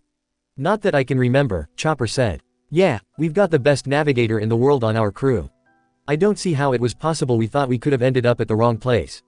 Sanji said firmly, as well as the most beautiful. She smiled at him as Memory Zoro glanced at the trees. Who the hell would want to vacation on a deserted island? He asked as past Sanji lit up another cigarette. I guess it would be ideal for a hermit or something. Memory Sanji just sighed, muttering, geez, you're such a loudmouth. I knew I heard you say that, Zoro growled as his memory self glared at Sanji, asking if he said something, though he seemed to have heard what he said before. Jackass, he added as Sanji rolled his eyes at him. That is odd, Memory Robin said, already putting a large sun hat on her head and looking around at the empty beach. When Chopper asked what the problem was, she told them that she didn't see any flowers at all, only dense jungles even though there were clearly flowers drawn on the map. Memory Zoro then offered the answer to their problem, that they were duped and they should just leave. Everyone looked disappointed, but they all silently agreed, if there was honestly nothing on the island there wasn't much point in sticking around. As they started to head back to the ship, Chopper stopped, his ears perking up and asking the others if they could hear something. Luffy, who was still laughing and enjoying himself, stopped as well to listen. Now that the noise that Luffy had been making had quieted down, Brook listened carefully, and in the distance he could make out the slight pounding of what sounded like drums somewhere further inland. Oh, Brook called happily, so there are people here. Luffy obviously must have heard it too and he pointed eagerly towards the jungle before he and Chopper went running off. Hey, Memory Nami yelled after them, where do you think you two are going? Yeah, we're leaving, the past Usopp added. But there are people here, I can hear them. Luffy whined, come on, let's go. They all glanced at each other in annoyance, but they picked up their bags and followed after the two in front into the jungle. It was a long walk, and through the deep jungles they could hear the birds chirping and ducked under the thick trees, but as they continued on their way, it wasn't long before no one could deny hearing the sounds of drums beating. At that, they all picked up the pace and hurried along, all of them looking excited for what was about to come. However, the wiser, older versions of the Straw Hats who followed behind them didn't feel like it was such a good idea anymore. Walking through this jungle had a sense of familiarity, even though they all had that sense of déjà vu from the moment they started watching Luffy's memories, this time it was different. They all felt a strong sense of foreboding, and with every step they took, that horrible ominous feeling just seemed to weigh ever heavier on their hearts. Nonetheless they just kept on walking and after several more minutes of fighting through the wilds they came out right in front of the largest amusement park they had ever seen. Sabayati Park had nothing on this place. Behind the beautiful, elaborate gate there was a hotel that was as large as any palace. There were thousands of games and rides, all lit up with bright lights and moved smoothly along. There were statues and plants on either side of the road, there were large buildings that led to spas and salons, large lights that led to nightclubs, Ferris wheels and balloons covered the sky. It's marvelous. Brook gasped out in wonder. This is one SUUU-PER resort. Frankie cried out in wonder, if he didn't know that this place was a trap, he'd have wanted to come here. This looked like one hell of a vacation, even pirates need a time to relax and not have to worry about marines or bounty hunters. The memory versions of Nami, Chopper, and Sanji were all left in awe. Each of them muttered parts of the letter they read about this place and they were sure this was everything they hoped for. They heard a soft clatter of what sounded like high heels on the cobblestone streets. They all turned and there were two long rows of women dressed like ballet dancers or showgirls, each with a large feathered fan up to hide their faces. Brook was practically out of his mind with joy as memory Sanji was now looking ready to kiss each one of them. Current Sanji however remembered this and shut his eyes, remembering the awful realization to what those things were. Though he may not have been able to see them with his eyes shut, but everyone else did when they saw their faces. Brook screamed out in horror and memory Sanji was fighting back the awful memories of his 2 years worth of hell. If there really was a real hell, that would be it. He could almost feel it when his memory self jumped back in revulsion and screamed out, "Oi! What gives? Hey, look, they've all leaves growing out of their heads." Luffy yelled, his hands on Sanji's shoulders, and was pointing in amazement at them all. He was right, each one of them had a large, green sprout growing right out of their heads, as if they were growing out of a flower pot. Suddenly more people seemed to appear out of nowhere, dozens of them on both sides of the gate. Yeah, them too, Memory Usopp yelled, pointing a nervous hand at them all. And them. He pointed to several more rows of men who were waving and seemed to be dancing around them. What are these guys? Okay, we barely spent more than a few minutes here and I'm already suggesting that we leave, Frankie muttered, not liking the cheesy grins on their faces and the awkward dancing. These guys are giving me the creeps. I forgot how weird this place was, Usopp muttered as they looked around. Just then, the girls were all standing in front of the entrance and all had their fans out in front of them. As they observed them, they all lifted them up one at a time like a wave so that they could see the entrance again and hear the sounds of elephants trumpeting. So by the time the last fan was lifted up, they spotted several large elephants coming outside the gates as if they were expecting them. There were 3 elephants, and on the one in front was a tall, lean man with broad shoulders, a triangle-shaped head, a pointy black goatee and a mustache that curved up. His hair somewhat resembled a palm tree and a pair of pink goggles on his head that reflected in the light. And on his left shoulder was the cutest, tiny flower that they had ever seen. It had 5 yellow petals with red at the tips and 2 red dots on each petal. It also had an innocently looking smiling face, a green stem that was mostly covered by a white neckerchief and beady black eyes that looked at them all happily. That's him. That's the Baron, Nami said softly, remembering meeting him. I wonder whatever happened to him. So that's the Baron guy who tried to kill you all? Frankie asked in surprise. I expected him to look a lot tougher than that. I mean, who wears flowers when they're about to kill someone? Maybe it was there to add to the disguise or something. Nami offered, to lure people into a false sense of security. Such a cute flower, Brooke said happily, who sees one with a smile like that? He wished that he could find one and wear it too. Robin, however, was frowning when she saw it. That flower, there was something not right about it. There was something in the back of her mind that was giving her an uneasy feeling. That wasn't something she could say often, it usually took a lot to scare her. Look, Luffy called happily, pointing to the flower as well, first leaves and now a flower. The first one I've seen since coming here, the current Robin added as both the elephants and the music stopped. The Baron looked over them all before he stretched his arms out in welcome, and the man looked over all the straw hats. Pirates. The Baron yelled, courageous pirates who traverse the Grand Line. Luffy was now jumping up and down in excitement and raised his arm as if afraid the Baron would miss him, even with Usopp yelling at him to stop it. The Baron went on to congratulate them for reaching the island and introduced himself as Baron Omatsuri. The past straw hats all stared at him as they repeated, Baron Omatsuri. It really is a lame name, Frankie muttered as they all felt the familiar sweat drop on their heads. If he wants to be such a bad guy, I would have just stopped it, the Baron. You know. Yes, but that only adds to the illusion if you ask me, Robin reminded him. The Baron smiled as he proclaimed happily, yes. I am your host, the master of this island. Memory Sanji, Nami, and Chopper looked like they couldn't care less about what their host's name was so long as they got what they came here for. They all has sparkling eyes as the Baron laughed a little more and told them that they should all just rest and enjoy their vacation. As the Memory Straw Hats began to look excited at such an idea, the Baron's smile turned darker as he folded his arms and added, you may enjoy yourselves to your heart's content. But before you do, you must undertake the ordeal of hell. I guess we really should have seen it coming, Usopp muttered as the Memory Straw Hats stopped in the middle of their jubilation to stare at him. I mean, since when do things ever turn out to be easy for us? Never, Zoro nodded before he added, though, I like it better that way. You may, Nami muttered angrily, but I would like it if things went right for us. To just have a vacation for once. Well sis, in case you forgot, we're in the new world, Frankie laughed, I don't think that we'll be relaxing anytime soon. She rolled her eyes, and said darkly, thanks for reminding me. Memory Robin tilted her sun hat up a little to get a better look at the Baron and repeated, ordeal of hell. Memory Zoro spoke up, and his eyes were shining with great interest. The Baron clearly got his attention. How can you possibly be interested in something that's called the ordeal of hell? Current Usopp demanded angrily. Yeah, Zoro, Chopper gulped. Just the name sounds bad. What are you crying about? Zoro demanded, I would hardly call that ordeal an actual ordeal, it wasn't that tough. Considering the kind of hell we go through on a daily basis, I have to agree, Sanji nodded. Memory Nami stared in horror, her eye twitching a little as she repeated with a jerking sound, oh ordeal. Memory Chopper added, now shaking at the idea. Hell, Sanji finished for them all, sounding like he couldn't make heads or tails to this whole thing before he rolled his eye. Memory Usopp looked ready to run as he cried out that he knew it all along, that this was all just a trap. Refusing to let go of the fact that their relaxing time was now pretty much gone by this point, Memory Nami raised her hand as if in class and asked about the spas and salons.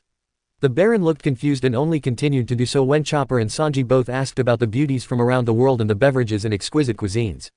I think there's a little bit of false advertisement there, Frankie pointed out.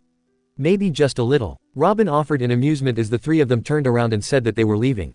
I think that you should have done so right away, Brooke whispered, still not looking forward to seeing how his captain was soon to gain such terrible injuries. But Zoro wasn't the only one who was interested in the idea of this hellish ordeal, and Luffy was now holding the three of them back as he asked the Baron what the ordeal was about. Don't ask, current Nami moaned. Don't see why you're so surprised, Robin laughed a little, I think that we should have guessed from the start that Luffy would want to do this.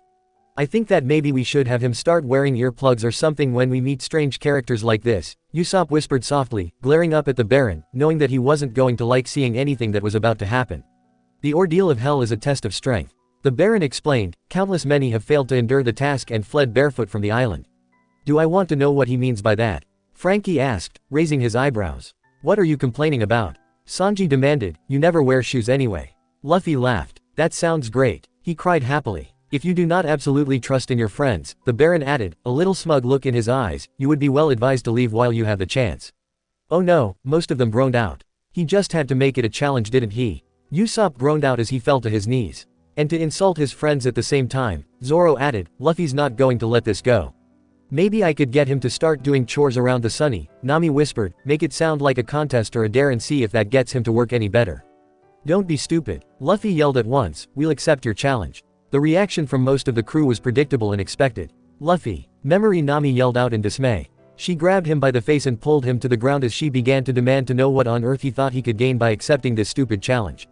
Memory Sanji agreed with her as he crouched down with them, adding that even if there was something to gain from accepting, there was no obligation for them to do so. Even Chopper added out that it was sure to be dangerous, they should just go. But Luffy just grinned happily. "I know that we don't have to," he answered them happily, like a puppy told that he was going to the park, "but I want to try it." "How'd he talk you into doing this then?" Frankie asked them. "The same way he talks us into doing pretty much anything." Sanji sighed as Memory Usopp was joining them on the ground as well, reminding them for the 100th time that it had to be a trap. "It's the ordeal of hell." Chopper yelled at him, saying the last 3 words a little extra slow so that he couldn't hope to miss out on them. "Yeah, that's right," Luffy said brightly, clearly wondering what the problem was. "Well, it's not like it's called the ordeal of cuddles or anything like that," Frankie pointed out. Back and forth the arguing went for a while until they all seemed to sigh in defeat, knowing that there was nothing that they could do to change his mind. "It doesn't matter if it's a trap or not," Luffy told them all with that same bright, trusting smile, "you guys can handle it."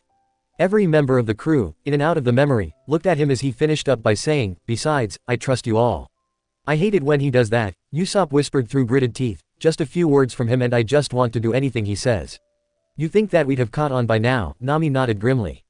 "But no, we never learn our lesson, do we? We just keep letting ourselves be talked into some stupid, dangerous stunts." Memory Sanji sighed, but he had a smile on his face as he confessed, "Oh, you're such a sweet talker, Captain. I wonder if he realizes that he has the kind of power over us." Robin asked in great amusement. "I doubt it," Sanji shrugged, "but what I want to know is why he just has to accept stuff like this by anyone who asks him." "No offense, Sanji," Nami sighed, "but are you really trying to understand what goes on in Luffy's head? I doubt that he needs a reason to do stuff like this." "Luffy-san has many interesting flukes," Yohohoho, Brook said cheerfully. "Are you actually complimenting him for that?" Nami asked him incredulously. "Yeah, but if he's not more careful, it's going to get him into some serious trouble that he won't be able to get himself out of," Usopp muttered darkly. He couldn't help but silently hope that he didn't just jinx them here. Memory Zoro seemed to be the only one who was behind Luffy 100%. Hell, huh? He asked as an eager grin was unfurling on his face. "I would like to see what this is all about," he added, and they all had a sneaking suspicion that he hadn't really wanted to take a vacation in the first place. In the background, one by one, Robin, Sanji, Nami, Chopper and finally Usopp all agreed to it as well. Though the final 3 did it with some reluctance. The Baron overlooked them all before a rather wicked grin appeared on his face and he said in a strangely lenient voice, "So, all of you are participating. Very well, prepare for the ordeal of hell." But as he laughed out that last part, everyone couldn't help but feel as though the challenge they were about to watch wasn't the actual ordeal. Still, they all watched into some of their amazement, through the sounds of heavy gears turning and clanking. The resort and trees around them were being moved as if they were on platforms, everything opening up and changing. Suddenly they were all standing on a collection of large stone bricks spinning wildly around until they formed a round platform surrounded on all sides by the sea, with only a thin walkway that connected to the land. "What kind of trick is this?" Frankie yelled out in surprise, staring at the stones that seemed to have a life of their own. "I don't understand how that works." Almost by magic, Brook added in shock as several stands appeared and there were more people standing up there cheering their hearts out. "I will now reveal the ordeal of hell that you will undertake." The Baron yelled dramatically as a large elaborate sign of a goldfish came up. "It is, goldfish catching." And then a row of fireworks was set off. They all stared at him, no one was quite able to figure out what to say to that. "I gotta say, out of everything I was expecting an ordeal of hell to be," Current Zoro muttered, "goldfish wasn't one of them." "He's joking, right?" Frankie muttered quietly. "Don't be so cocky," Robin pointed out, "let us not forget how dangerous that Foxy and his crew was able to make perfectly harmless games into a fight for your life. I suppose if you twist the rules around enough, you can turn anything deadly." "You're scaring me, Robin," Chopper gulped as the audience cheered on, and a large tank suddenly rose up in the very middle of the platform they were standing on, and when they all looked in, they saw that it was filled with hundreds of goldfish of different sizes all swam around peacefully. "That's the ordeal?" Brook asked. He just couldn't see what was so dangerous about it. Unless those goldfish were man-eaters or something. Still on the elephant, the Baron was yelling at them through a megaphone that the rules were simple. And just as bogus as Foxy's rules, present-day Sanji added in an undertone. The Baron called that the only way to win was to capture the larger goldfish in 3 minutes. He then held up a little paper fishnet and added that the paper dissolved easily in water, so they should take care. He laughed for a moment longer as though he was holding back on a secret that only he knew. And now, he finished up, turning to look behind him, and they spotted that there was a man crouched down by the Baron's side. Allow me to introduce my valued confidant who shall be your opponent. Go forth, Mushigoro. Dumb name, Sanji muttered as the man jumped down from the elephant and charged forward. The crowd went wild cheering his name going up on a large board above their heads in lights, and when he reached the straw hats, the crowd was doing the wave, yelling out things like, "Go Mushigoro," and, "You're our hero." This is so stupid, Zoro muttered, and I thought putting up with Foxy's antics was bad enough. Pirates come in all flavors, I guess. Robin offered with a shrug. They all watched as Mushigoro stopped in front of them and introduced himself as the Baron's first mate. Like everyone else, he sported a green sprout on his head, but he also had large lips like Usopp, a pudgy body and stubby legs that reminded them all a little of Foxy in fact. But he was suddenly doing something strange. He was jumping left to right as if trying to be intimidating. And everyone silently agreed that he was an idiot. The current Nami laughed, but as she looked at Mushigoro she felt something strange in the back of her mind, and she felt a headache growing so quickly that she swayed suddenly.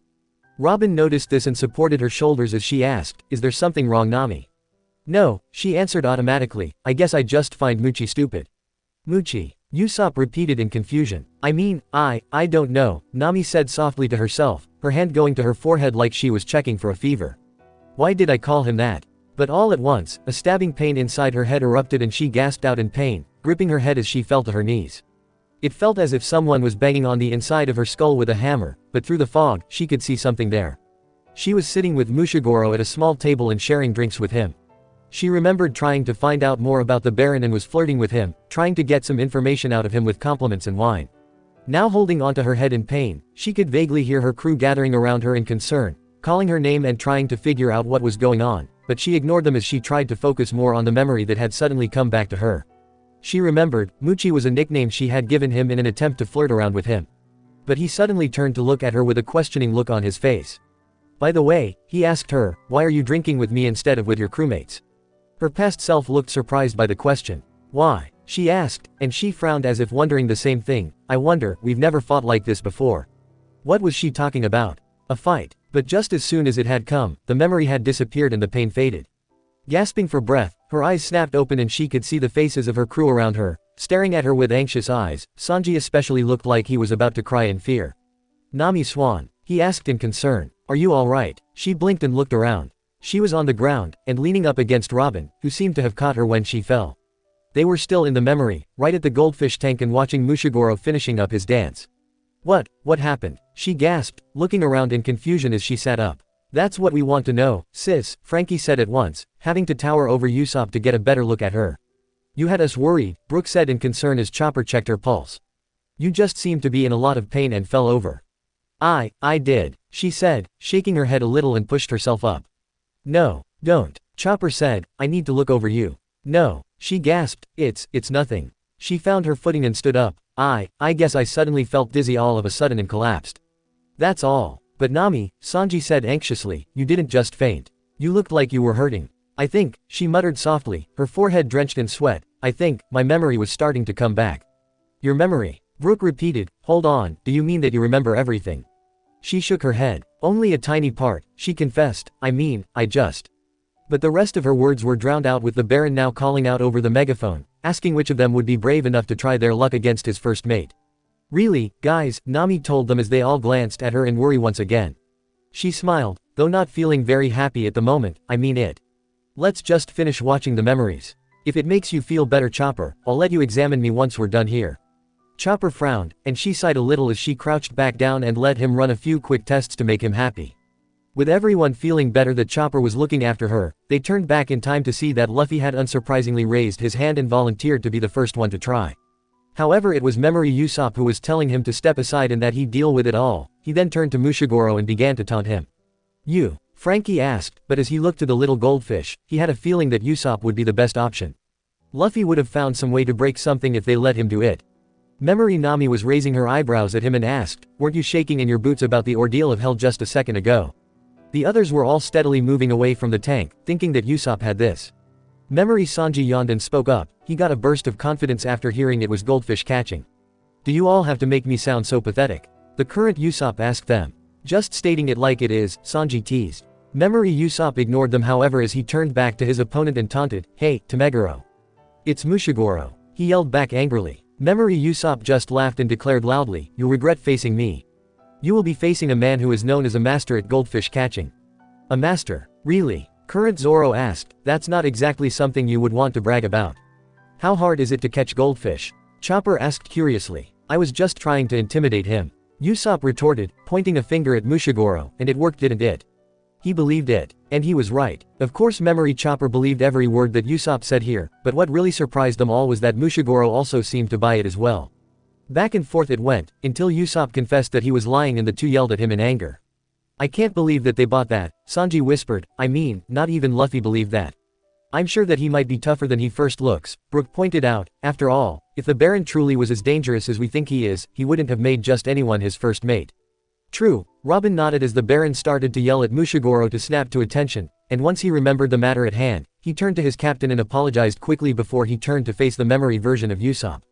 Once he was sure they were ready to go, the Baron yelled, "We shall now begin." Ready. And to everyone's surprise, the little flower that the Baron wore, opened its mouth and yelled out, "Go." I know that there are strange things in the Grand Line, but has anyone ever seen a flower talk? Frankie yelled out, wanting to move up to get a better look at the thing. Can't say that I have, Zoro yawned, who cares? It's probably just some kind of toy. Everyone's attention was drawn to Memory Usopp, who was now striking a pose, ready to start fishing, but then Mushigoro smirked, suddenly turning smug as they heard the sea begin to thrash wildly. Now what? Brook yelled as Memory Sanji cried out, "What's that?" They had their answer very quickly. For far out in the ocean, rose what they thought was a sea king at first. But what they saw made Frankie and Brook, as well as Chopper and Usopp, even though they've seen the creature before, yell in shock. It was a goldfish all right, but it was one of gargantuan size, as large as any sea king. It had large rainbow-like eyes, thick brown armor on its back and what appeared to be jewels on its head and along its sides. Its mouth opened wide and they saw the huge, razor-sharp teeth like a piranha's. It was hungry. Where did they get these guys? Sanji couldn't help but ask as it practically soared up into the air, flying right above them. Mushigoro was now grinning as he pointed up to the fish and told them, "That's my pet goldfish, Rosario." And with a crash, the fish landed in the water once again and the waves that it created was like a mini tsunami, washing up and covering them all. Some of the present-day Straw Hats screamed in shock as the wave came, but they didn't need to bother, for it came over them all without them getting the slightest bit wet. "Looks like Muchi's getting payback for you lying before Usopp," Nami answered as she looked around, Chopper looking both relieved and frustrated that he couldn't find anything physically wrong with her. "You really need to learn to break such a bad habit, Usopp," Robin offered. "You think you would have learned your lesson by now." "I can't help it," he shot back as the Baron began to laugh once again. He then began to yell at the rest of his crew to laugh at the feeble cowards, as they could do nothing to fight back against the fish. "I don't see him out here and fighting," Zoro snarled, watching as the Baron stood underneath the large umbrella to keep himself from getting wet. He barely saw the Baron for a few minutes, but already he hated every little thing about this guy. He wasn't the only one either. Every one of the Straw Hats were frowning at the Baron, each of them feeling angry, and their hatred only increased as Mushigoro laughed along with everyone else, still standing from the force of the wave. "Rosario is a good kid who would never anything bad." Zoro rolled his one good eye. Had anyone met an animal, even a fish, who wasn't guaranteed to bite you? He sure hadn't. Luffy, however, was laughing and staring up at the giant fish with a big grin as if this had just made his day. He was clearly loving all of this. Memory Nami however yelling out furiously, "Hold on, what's the big idea?" "Oh," the Baron asked in mock confusion, and it was obvious from the look on his face that he was enjoying watching this. "I told you that it was goldfish catching." "He did say that," Brook nodded. "That thing hardly counts as a goldfish." Nami yelled at him as her past self demanded to know how they were supposed to catch that thing. He just smirked and pointed behind her so that they couldn't miss the giant yellow bucket and told them to try to get it in there. "Where'd that thing come from?" Frankie asked bewildered. Memory Robin looked as calm as ever as she shook her wet bangs out of her eyes. "He certainly did not mention this," she stated. "He duped us." Past Zoro yelled out angrily. But Luffy ignored them all, looking ready to try his hand at it. He just yelled out how interesting this was getting and Memory Nami started to scream at him for that. Suddenly, Memory Usopp reappeared and held up the paper net to her. "Pass," he said, and when she took it in confusion, he added as he slunk away, "The rest is up to you, Nami."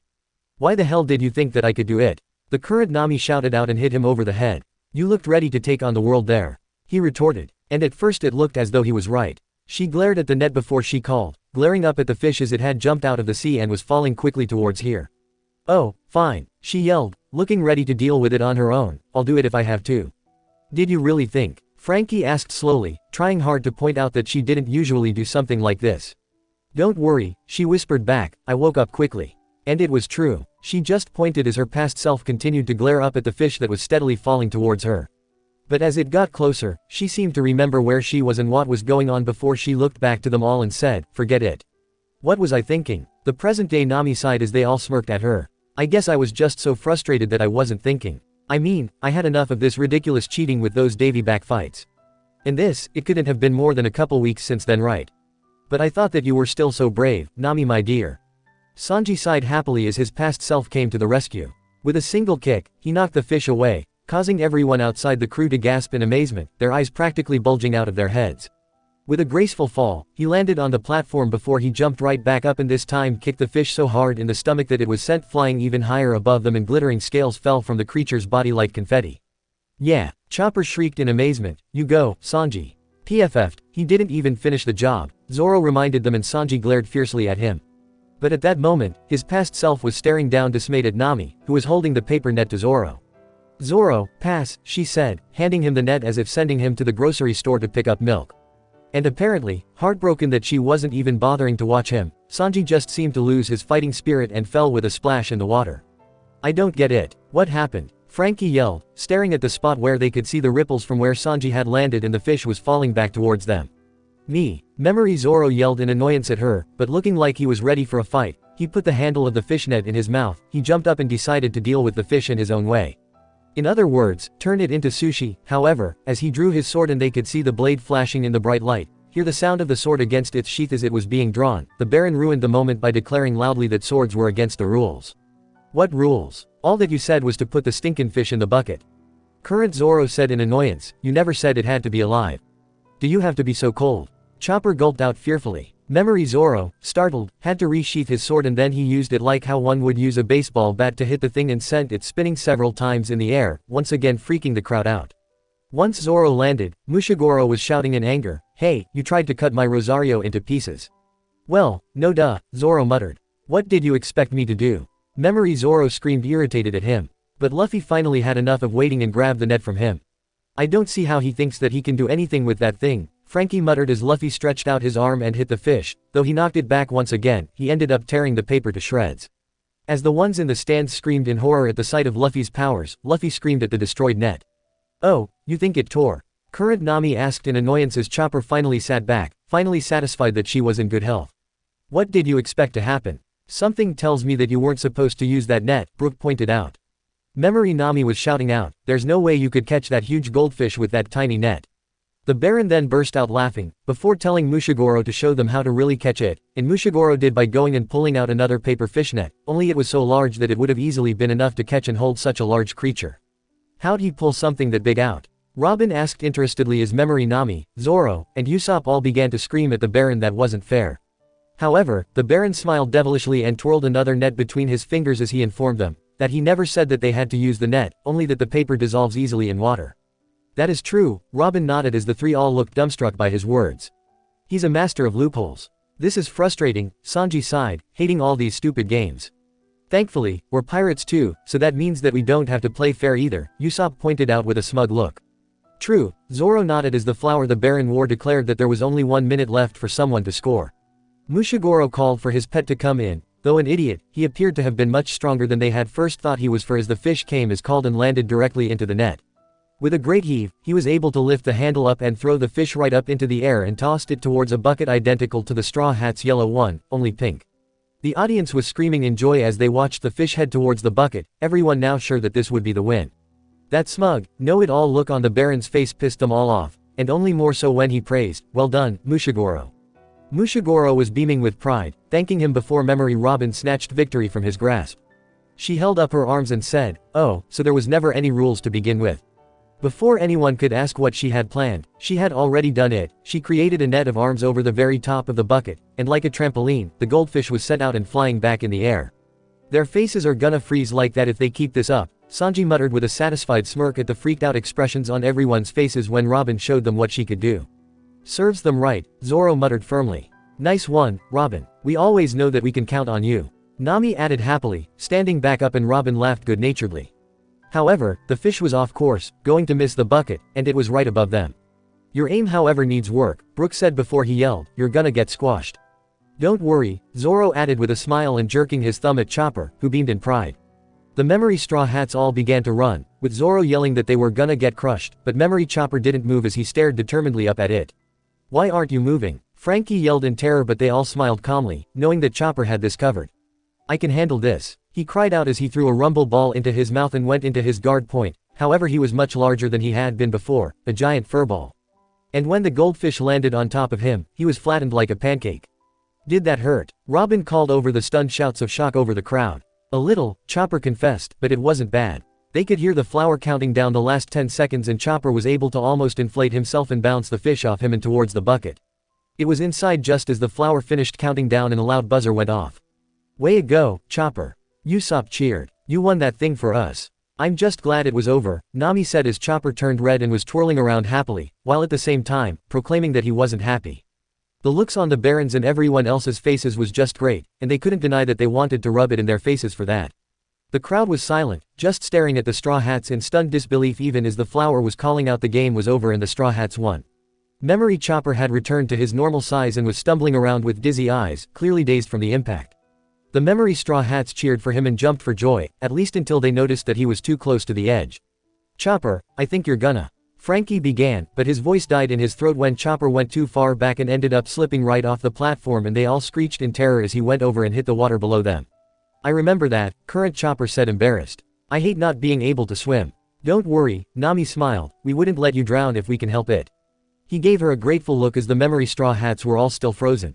Luffy was the first to snap out of it and shook his head furiously. Chopper, I'll save you, he yelled, and before anyone could stop him, he went running over and dove right in. You idiot, they heard the others cry before the memory faded and they were under the water. It was a terrifying experience for the Devil Fruit users to be under the water, forgetting for a moment that they were perfectly safe. This just keeps getting freakier and freakier, Frankie muttered, not sure how to take any of this. He stretched out, feeling nothing but air around him instead of water. I hate memories. They don't make sense. What I don't get, is why he does this. Nami stated furiously, he knows that he can't swim. He's as buoyant as a brink. It doesn't matter how many times he throws himself into the water, he's never gonna be able to swim even a little bit. So why does he try to save you from drowning? Probably for the same reason that Chopper and Brook jump in after him when he falls in. Zoro pointed out, and the two looked deeply embarrassed at that. We just wanted to help, Brook spoke up. Luffy-san's our captain and he's in trouble, helping him is the first thing on our minds, we forget that we can't swim. Chopper added helpfully and Brook nodded. You really need to start remembering that, Usopp pointed out, because then we have to save you too. How shameful, Brook muttered to himself sadly, but I can't say I regret wanting to save someone.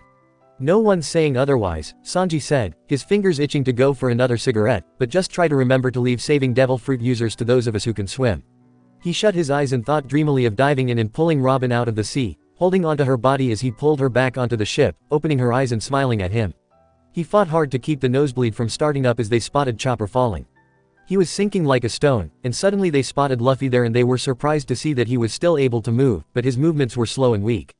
However, he managed to grab hold of Chopper tightly as he struggled to get back to the surface. But of course he just sank as if he had an anchor attached to him. Chopper could only watch, his heart feeling strangely warm at that as he watched Luffy struggling to save him. At Luffy's touch, his past self's eyes opened up and he stared in a mixture of horror and amazement to see who it was who had him. Luffy just gritted his teeth, refusing to let go even as he was running out of air and was becoming weak. Chopper just covered his eyes with the brim of his hat as he felt the grateful tears burning there. This is hard to watch, Usopp said softly as Luffy seemed to have given up and fell backwards, dropping down even deeper. I mean, you guys are right here and we can't do anything to help. No matter how badly we wish to help, to do something to change it, Zoro said softly, there's nothing that we can do, it's all history. I know that, Usopp snapped before he calmed down and looked miserably back to the pair. But that doesn't mean that I have to like it. That's just so sweet, Frankie sniffled. He ignored the fact that he can't swim for ya, I don't know what to say. And then he started to sob openly. Why do you cry so much? Sanji moaned out as he covered his ears, feeling exhausted and was thinking longingly of his bed on the sunny. But as the memory around them began to fade, Memory Sanji had appeared and they saw him grab hold of Luffy's ankle and was now pulling the two back up to the surface. Robin smiled, feeling truly relieved at that as the others were trying to get Frankie to stop crying. But just before the memory completely faded around them, she looked down and blinked in surprise to see the blurry forms of several sunken ships sitting on the very bottom of the seabed. She let out a startled gasp, but as they turned to look at her, the memory disappeared and they were back out in the forest. "What is it, Robin my love?" Sanji asked at once as Robin continued to stare down at the ground, as if she could still see the forms of the sunken ships. But she shook her head, and spoke up, "I saw, ships." "What ships?" Frankie asked at once and Robin held her thumb up to her lips in a thoughtful way. "When you were pulling Luffy and Chopper up, Sanji," she informed him, "I just made a bunch of destroyed ships lying at the bottom there. I think that we might have been in more danger than we first thought." "Wait," Sanji said suddenly, "you think that the Baron was the one who destroyed those ships? You have any other suggestions?" she asked. "Well, no but," Sanji whispered before he thought that all over. "Hold it," Usopp said quickly, "if it was the Baron who destroyed those ships, what do you suppose happened to their crews?" "I don't think we want to know," Zoro frowned, not liking this at all. The more memories that they were watching about this messed up island, the more he began to feel that there was something truly wrong with this place. He wished that their past selves would just leave. He shut his eye and did his best to try and remember something, anything, about what happened, but nothing came. The memory suddenly reappeared and they were back on the platform. Luffy and Chopper were lying on their backs and spitting water out like a fountain would. I thought I was a goner," Luffy croaked out. Memory Chopper looked over at him with a faint smile. "Thanks Luffy," he said. "No, it was no problem," he answered. "Oi," Memory Sanji called, "I'm the one who saved you. It's the thought that counts," the current Robin added with a laugh and Sanji nodded a little at that. "Hey Sanji," Memory Nami suddenly spoke up and glanced at him and asked, "How long were you in the water?" "Yeah, not that we needed your help here," Usopp stated. "Please, you wanted to make a lady do the job for you," he retorted as his past self merely smiled meekly at Nami. He looked to the waterlogged pair and asked, "How long is it gonna take for you guys to remember that you're hammers?" "You morons. That's what I wanna know," Frankie said shaking his head fondly. The two just grinned and laughed as they sat up. As they celebrated their victory, they heard Mushigoro crying behind them. They glanced back to see that the guy was on his knees and crying his eyes out, telling the Baron that he was sorry that he brought disgrace to his name. Strangely enough, it was the flower who showed the most sportsmanship by telling them congratulations. "At least one of them has got manners," Brook pointed out. "What babies," Zoro stated in disgust. But hearing the flower congratulate them was probably too much for the Baron as he suddenly screamed out, "Wait, the contest is not yet finished." They stopped celebrating and looked to him. "But you all just won." Brook yelled, "How can it not be finished? Sore losers that's what," Sanji said sourly. Memory Zoro was looking annoyed as he snapped, "We just finished it." But the Baron pointed a shaking hand at them. "You must undertake the next ordeal," he yelled out sounding furious. "I will not let this travesty go unpunished." "Travesty? He's going a little far with this isn't he? He lost a game that they rigged. Be a man and admit it." Usopp yelled out. But what really seemed to make the Baron angry was that his first mate was still crying out and he yelled out in fury, "How dare you make my Mushigoro cry?" "Not much of a first mate if he cries over losing at a goldfish contest," Frankie muttered darkly. "Just, grow up. Just get over it." "Hold it," Memory Nami called and walked forward angrily, "You never said anything about this." But the Baron was past listening. He began to yell at them to stay silent and to do what he ordered them. They were going to undergo the next ordeal whether they wanted to or not. What made him think we should do what he said? Usopp asked at once, his anger towards the Baron rising up. "He wasn't our captain so he had no control over us. He's the boss of this island," Nami pointed out, her eyes narrowing. "I guess he's used to getting his way." "What was the next ordeal again?" Chopper asked in confusion. The others all glanced at each other in surprise, unsure how to answer a question that they didn't know the answer to. "More importantly, I think you should take Luffy out of here before." Frankie began, but it was too late. "Another ordeal?" asked Luffy excitedly. "Sounds like fun," and they all gaped at him as he told them they should try the next one as well. But Memory Nami seemed to have had enough. Instead of the relaxing stay that she had been hoping for, she had to deal with this. She hit Luffy hard over the head and refused to the Baron on behalf of the rest of the crew. Though as she and Luffy began to argue about that, the current Zoro suddenly saw something flashing in the jungle besides them. He glanced around and noticed the flashing light once again and realized they looked like a pair of lenses reflecting the sunlight. It was too far for him to truly see who it was, but he narrowed his own eye, knowing that they had been watched by someone. After much more shouting, Memory Nami grabbed Luffy and dragged him off the platform and back to the trees with the others right behind them. "So you're really leaving?" Brook asked at once. "I remember that we were heading back to the ship," Usopp admitted as he frowned in thought. "But, it's right after that did it become hazy," Zoro nodded in agreement. "Is this the same for all of you?" Frankie asked. I remember the rest of you going to the next ordeal, but me, Luffy and Chopper headed back to the resort to wait for you, Robin explained. And, for me, that's when it starts to fade out. I remember that, Chopper said, raising his hoof in the air as they trooped after their memory selves. It wasn't until after I met Daisy did I forget. So whatever happened, it started going downhill when we tried to leave, Sanji summed up, glancing around anxiously. Memory Nami wasn't in the mood to listen to Luffy's complaints as she tried to find the Mary. But the jungle they were all in seemed to have become mixed around since they had been in here before and they soon found themselves lost. Luffy, lagging behind them, kept trying to convince them to go back and face the ordeals, with Nami snapping at him that if he loved those games so much he could do it by himself. She looked around and asked something she rarely ever asked, where are we anyway? You mean you didn't know? Brook asked in great surprise. I don't know, Nami said, trying hard to think back, but unable to truly think straight for some reason. Memory Robin looked mildly surprised and asked if they were lost as Nami began asking where the ship was. This has never happened to me before, the current Nami said, unable to believe it. Whenever someone needed a direction or to know where something was, she was always able to answer. We don't know anymore, past Usopp cried out, sounding freaked out and glaring at Sanji and Zoro who weren't helping things by making random suggestions to where they should go. If Zoro said that way, then we know that the right direction is in the opposite direction, the current Sanji nodded. That was problem solved. Shut up, you crappy love cook. Zoro yelled. What, are you saying I'm wrong? Sanji shouted back at him angrily. It wasn't his fault the guy got lost going in a straight line. Slow down, Memory Nami called, everyone stay calm. She then pulled out the old map of the island and looked over it. Let me see, where are we? That's why we're asking you, the current Usopp added and she glared at him so that he'd shut up. Her past self stared down at the map before she gave a cry of frustration and yelled out that the map was useless. The current Nami walked up and looked over her shoulder and knew the problem was. It truly was a confusing map, and as far as she could see, there weren't any real landmarks, there was the general shape of the island, but there was also the form of a large, flowering tree. Other than that, there was no real way to tell where they were. You think that things are moving around or something and that's why we can't find our way? Present-day Chopper asked them. Good point, Robin said, thinking that all over. I don't think it's outrageous to think that. Yeah, after all, they were able to move all those buildings and rides around, so I don't think that it would be hard for them to have moved the jungle around, Frankie nodded. But why? Why did the Baron want them to stick around so much? He had a bad feeling that it didn't have to do with anything about games. Memory Chopper suddenly found something strange, a blanket and an empty picnic basket. The current Straw Hats couldn't imagine anyone wanting to have a picnic in the middle of a place like this, but Zoro frowned as he saw them, having a feeling that maybe the someone who had been watching them before might have been here. Memory Nami snapped at Chopper not to touch it as they continued on their way.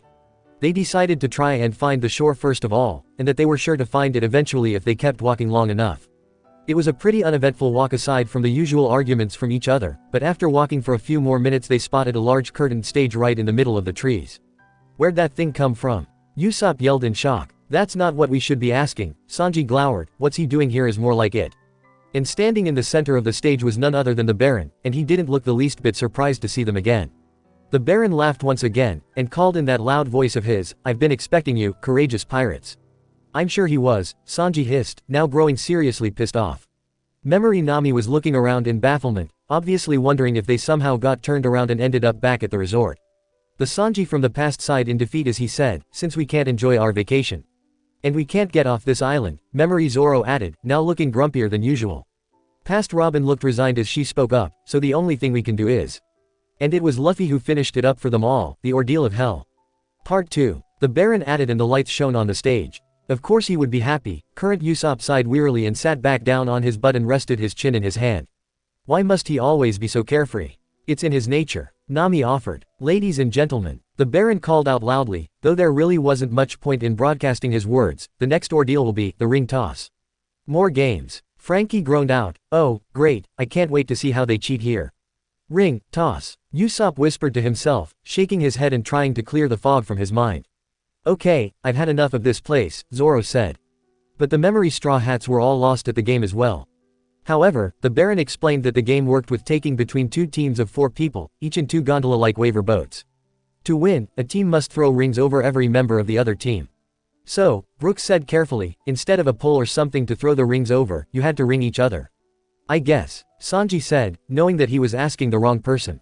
The Baron introduced his own team, which was made up of 4 tiny, frog-like people who were called the Kaoru family, Karoji, Karosha, Karodik and Karoko. The 4 wise men, but one of them is a girl. Chopper pointed out as he looked to Karoko. At least I think so. Though old, they were lively and seemed to be thoroughly enjoying themselves as they started to insult the Straw Hats. Getting them, especially Nami, angry and finally accepting to participate in the stupid competition. After much fighting among them, the Straw Hats left the 3 Devil Fruit users behind to head back to the resort and made up one team of Sanji and Zoro and one of Nami and Usopp. You know, it's funny that Luffy's not able to play here since he was the one who wanted to participate more than anyone, Brook pointed out. It's for the best, Robin answered as they walked behind the 3, Luffy still moaning loudly as they headed back to the hotel where they would stay. After all, it's a race on the water, let's not forget. And if he falls in, he's screwed, right? Frankie nodded in understanding. That I get, but what I don't get is why these 2 here were paired up. He jerked a massive thumb back at their own 2 members of the monster trio, who were glaring at each other. Well, they worked together really well during the groggy ring, right? Chopper pointed out. Yeah, Nami snarled, but only after they almost lost because they spent the whole time arguing. And I doubt that those stupid old geezers are gonna play any fairer than those guys did. They really got you upset, didn't they? Robin asked her in amusement. They said that I was only a little bit younger than them. She shrieked out, I'm not a little bit. I'm a lot younger. Of course, Nami dear. Sanji swooned, I only wish that we could have been on the same team, but before he could finish speaking, a shooting pain went through his skull, feeling like it was about to split in 2. Suddenly he was in a boat and moving at incredible speed down a winding canal through a city that didn't look dissimilar to Water 7.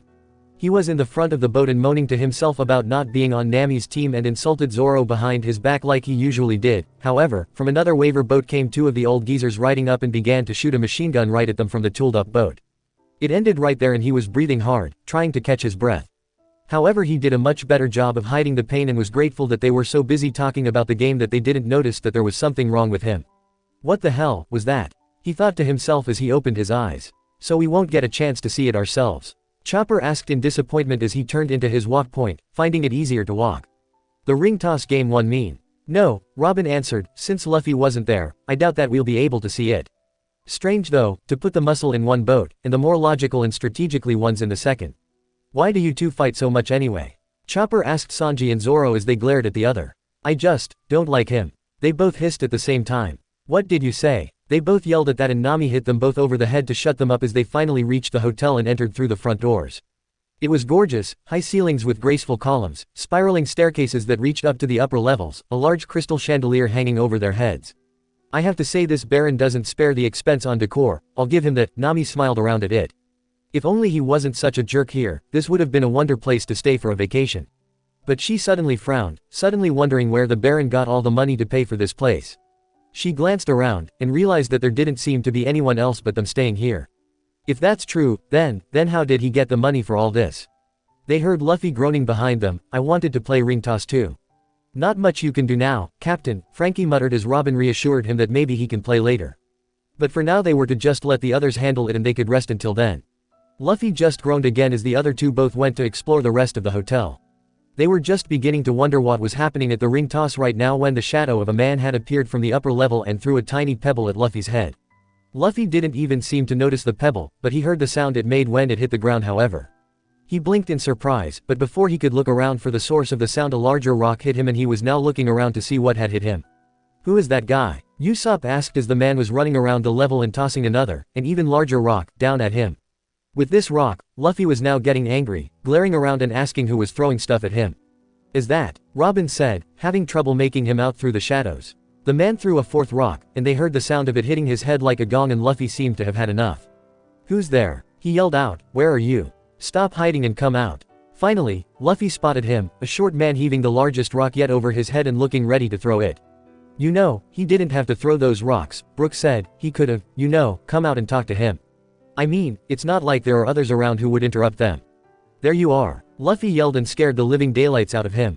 He turned and ran with Luffy and all of them right on his heels, eventually throwing the rock away and it began a chase through the hotel. They ended up getting a good look around, and every room was just as beautiful, and as empty, as the entrance hall. It only caused them to feel as if they were in a ghost town as Luffy chased the man upstairs, and through rooms, down hallways. Once they ended up running through the women's bathroom and Sanji let out a disappointed sigh when they saw that there wasn't anyone there. It wasn't until Luffy spotted him in a large room with a shallow pool in the middle that connected it to several long hallways did they finally catch up with him. He was a rather short, middle-aged man with thinning brown hair and a toothbrush mustache, wearing a beige safari helmet with bow tie, white shirt, and black jacket with yellow shoulder pads. Zoro blinked in surprise as the light reflected off his glasses, suddenly wondering if this was who was watching them earlier. Isn't that Brief? Chopper asked, remembering seeing him just before they left the island. Yeah, that's him, Nami said, remembering that mustache. Is he a friend of yours? Frankie asked as Brief and Luffy stared each other down, and began to circle around the pool, trying to anticipate the other's moves. Sorta, Nami suggested. I mean, he helped us out after we woke up, but I'm not really sure who he was. But he wasn't with the Baron, right? Brook asked as Luffy finally got fed up and asked who he was and what he wanted. So, he's not an enemy, right? I guess not, Usopp said, brightening up at that. Brief just put on a big smile that alarmed them all at first since it was so sudden, but then he greeted Luffy like he had been expecting him to show up here. He then added that he had braved many dangers to reach this place and make Luffy what he thought was a wonderful proposal. Many dangers, Luffy repeated in confusion. Yeah, do I want to know what he's talking about? Usopp asked, suddenly thinking that maybe this guy wasn't completely right in the head, and his thoughts only increased when Brief introduced himself as the captain of the Toothbrush Mustache Pirates and he plans to revolt against the Baron's tyranny. He's kidding, right? Zoro asked slowly, a bit of sweat drop over his head. I've heard some dumb names before, but that has got to be the stupidest name ever.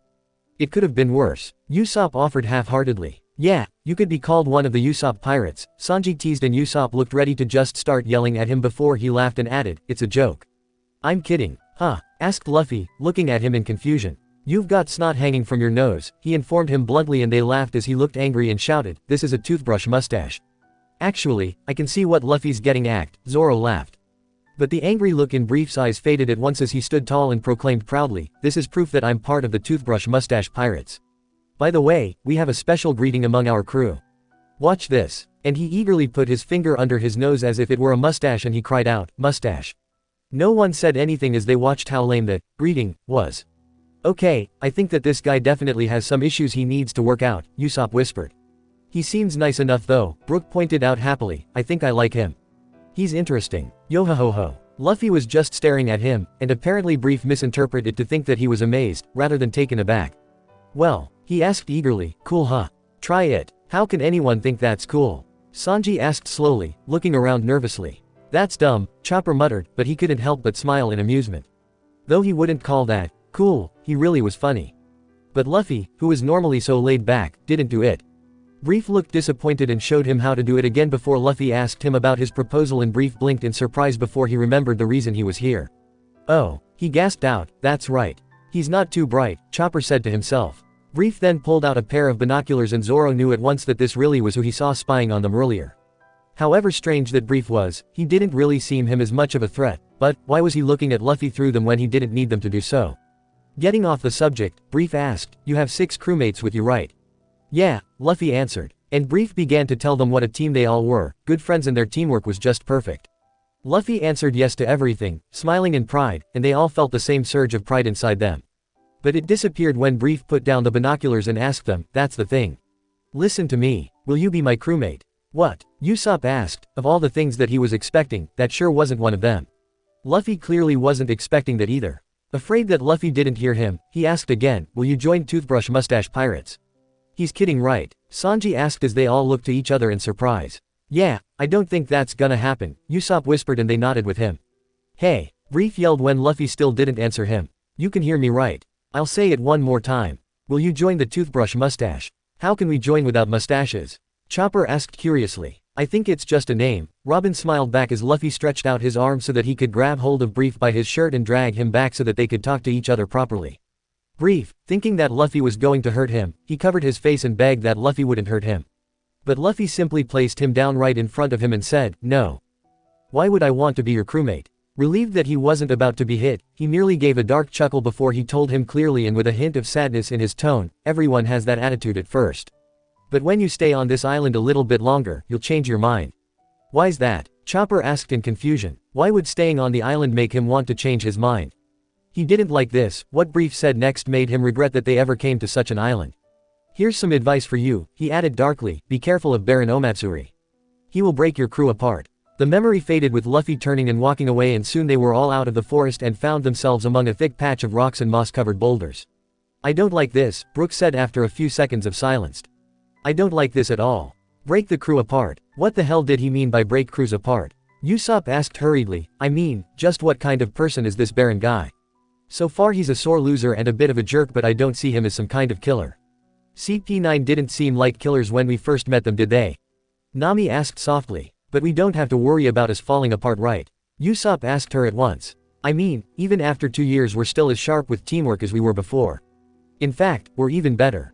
Yeah, that's true, Chopper said firmly. We won't need to worry about leaving each other behind. Well, yeah, we all know that, but, Nami began, but for a fraction of a second, the pain in her head was back, though not as intense as it had been before. She could hear her own voice screaming out, how could you leave me and escape on your own? And she felt a stinging sensation on her fingers and her eyes snapped open, horrified as she remembered that moment. She was breathing hard and took a step backwards. She didn't know what made her do it, but in that moment, she felt an anger rise up inside her, one so great that she couldn't contain it and lashed out by slapping Usopp. She hit the boys all the time, but that moment had been completely different. She had truly wanted to hurt him. She stared at Usopp, who blinked back at her in confusion. Nami, what's wrong? Nami, some of the others said when they noticed she was shaking. Usopp, she asked quietly, did I ever? But she never had a chance to finish asking the question before the memory came back. They were all outside in the twilight air at the hotel. Luffy was there with everyone except for Chopper, but they all knew right away that there was something seriously wrong. The crew, that was normally so relaxed and enjoyed each other's company, was extremely tense. The 4 who had competed in the ring toss, were all giving each other dirty looks, and the anger between them was so thick they could all practically taste it.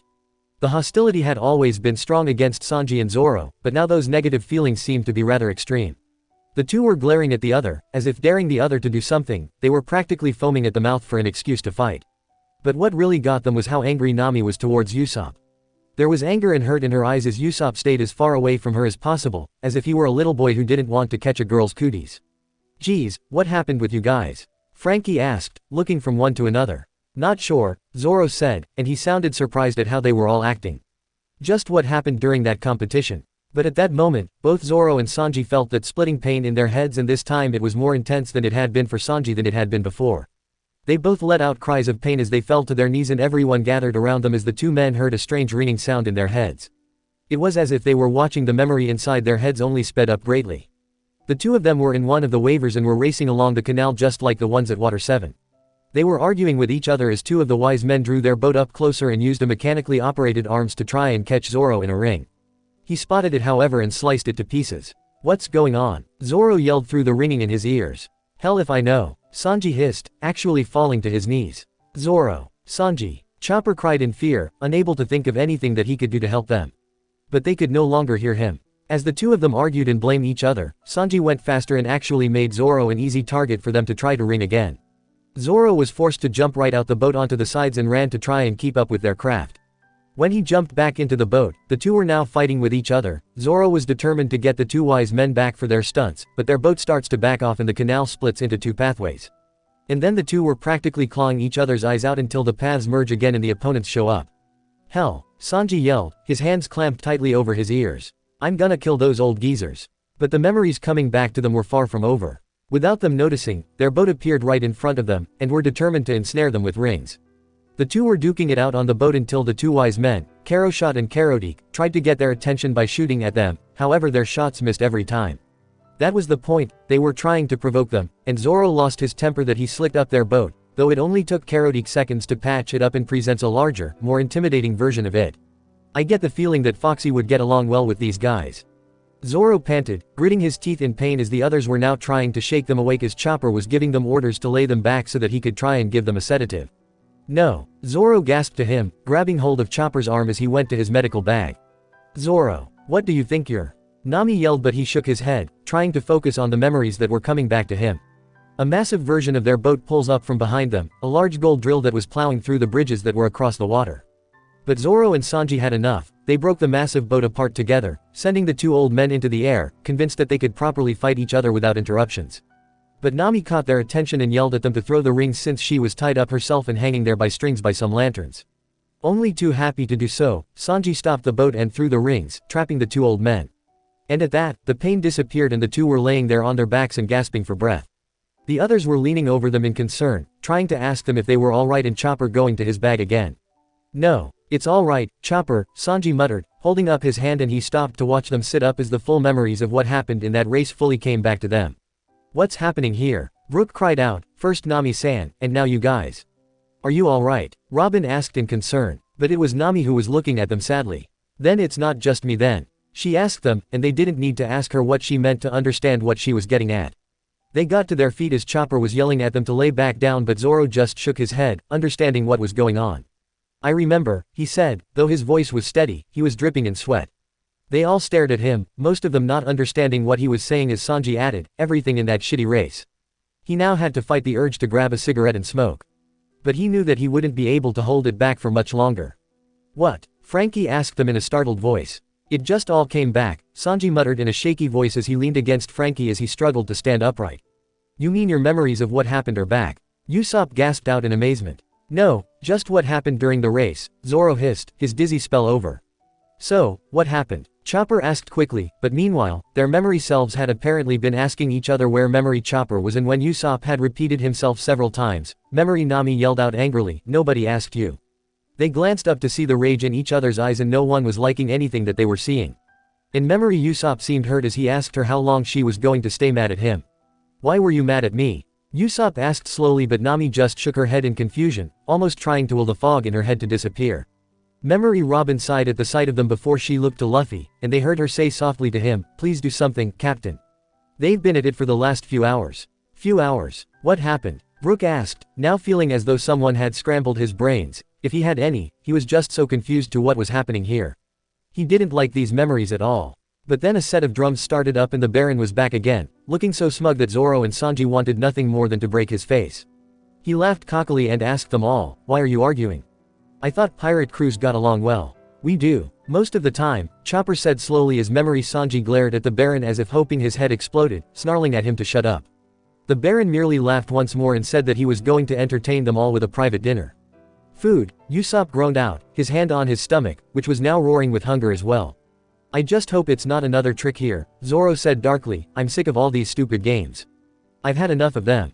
You may be an idiot, but I'm with ya there, Sanji said, now returning to normal. The bits and pieces of the memories they were watching now were also starting to fill in some of the holes in his memory as well. Like before, the scenery changed around them and the water in front of them parted so that a large platform rose up to take its place, and it appeared to have been a giant grill. Current Sanji whistled in an impressed way when he saw it, and there was a large man wearing a chef's hat and apron standing on it. This should be good, Chopper said excitedly, wishing that he could have seen the show for himself. And a large fire was ignited while the Baron called, I present to you all the outdoor Iron Griddle restaurant. Disclaimer: this story do not belong to me. The author is Warm Memories and Brotherly Bonds by RoseDragonWitch. It got stranger when the chef put some skates on his feet and was actually skating around on top of the grill as he spread cooking oil for them. Everyone was watching with eagerness, except for Sanji, who was no longer impressed. Food was something to be enjoyed and eaten, this was clearly just wasteful and frivolous of cooking to him. He glared as he watched the cook, Kotetis, skated round and slid the food around in an overtly flashy manner. Now Sanji loved to show off what he knew about cooking, but to show off your skills was one thing and to make a performance of it was another. His past self seemed to agree with him, but he was in such a bad mood that he looked ready to explode at any moment. As the cook went on with his show, Zoro and Sanji told them what they could remember of the race. When they finished, they were all looking at each other in worry. So it sounds like they were purposely trying to get you two to fight with each other, Robin said softly before she added, is this what Brief meant?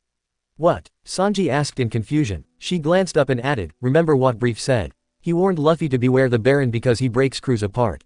I think this was what he was talking about. By forcing them to compete in these ordeal, he tricks them into fighting with each other. And by planting seeds of doubt, he gets you to all distrust each other, and if that happens, Brook added, understanding washing over him, the crew will surely fall apart. And I think that maybe something like that happened with you two as well, Robin added as she looked to Nami and Usopp. And that is why you both are so angry with each other. Nami especially went pale as she remembered that she must be right, for she could still feel the sting on her fingers. They aren't the only ones, Frankie muttered, pointing up to see that Memory Sanji seemed close to snapping as well as he watched the cook skating around up there. Wow, you're either about to kill him or cook him yourself, I can't tell which, Usopp whispered, were you that upset over this show? I just don't know, Sanji shrugged in confusion as his past self seemed to grow more frustrated with every second. As the cook went on, everyone was getting excited and applauded him as he performed several tricks. But when Luffy commented that the food looked good, Memory Sanji seemed to snap as he took to the grill as well. The current Sanji was stunned by this, to think that he was so angry that he was now resorted to performing tricks with food. What the hell was happening to him? His past self was so full of anger that he seemed to be willing to do anything to vent it off, even if it meant lowering himself to such a thing. And soon it was an all-out war going on between the cooks. Robin noticed the horrified expression on their Sanji's face and decided for a quick distraction. She turned to Chopper and said, "Chopper, you still aren't back here. Just where were you?" "Huh?" Chopper asked in surprise before he saw what she meant and added, "Oh, that's right. I was having a look around the island. See, I thought it was strange that such a big place wouldn't have so many people around, so I went to see if I could find anyone." And he told them all about how he had wandered out into the city, only to find that it was deserted. "You sure?" Zoro asked in surprise. "Because there were plenty of people watching us play that dumbass game. Maybe that's where they all were," Brook pointed out, and they seemed to buy that. Chopper nodded and went on with his story. He watched the battle of the cooks going on for a moment before he added that it wasn't until he found an old graveyard did he find anyone else. He was shocked to find so many graves there, but he ended up meeting up with Daisy and the others. "So you were with your friend?" Brook asked in relief. That was good, he was starting to grow rather worried about him after not seeing his memory self for a while. "What did you do?" Chopper laughed. "Well, her papa wasn't really that strong, that's what he said anyway. He was there with his son Rick and his daughters Rosa and Daisy, and he was the captain of the Tea Room Pirates." "Another dumb name, but I like that one better than the Toothbrush Mustache Pirates," Frankie muttered. "Well, they weren't real pirates," Chopper added with a smile. "Their papa asked me to pretend to get beat up so that he could look strong in front of his kids and he'd tell me what he knew about this island." "Well, that's stupid," Usopp muttered, folding his arms, lying to his own kids like that. "Like you're one to talk, pal," Frankie pointed out in annoyance. "So what did he tell you?" Robin asked curiously. "Not much," Chopper confessed. "He did say that he brought his family here because they thought that it was a great resort. But he told me that it was all a trap. He was forced to take his kids and hide when they brought out the giant goldfish. He also said that the Baron and everyone else here were all former pirates. And he showed me an old wanted poster, the Red Arrow Pirates."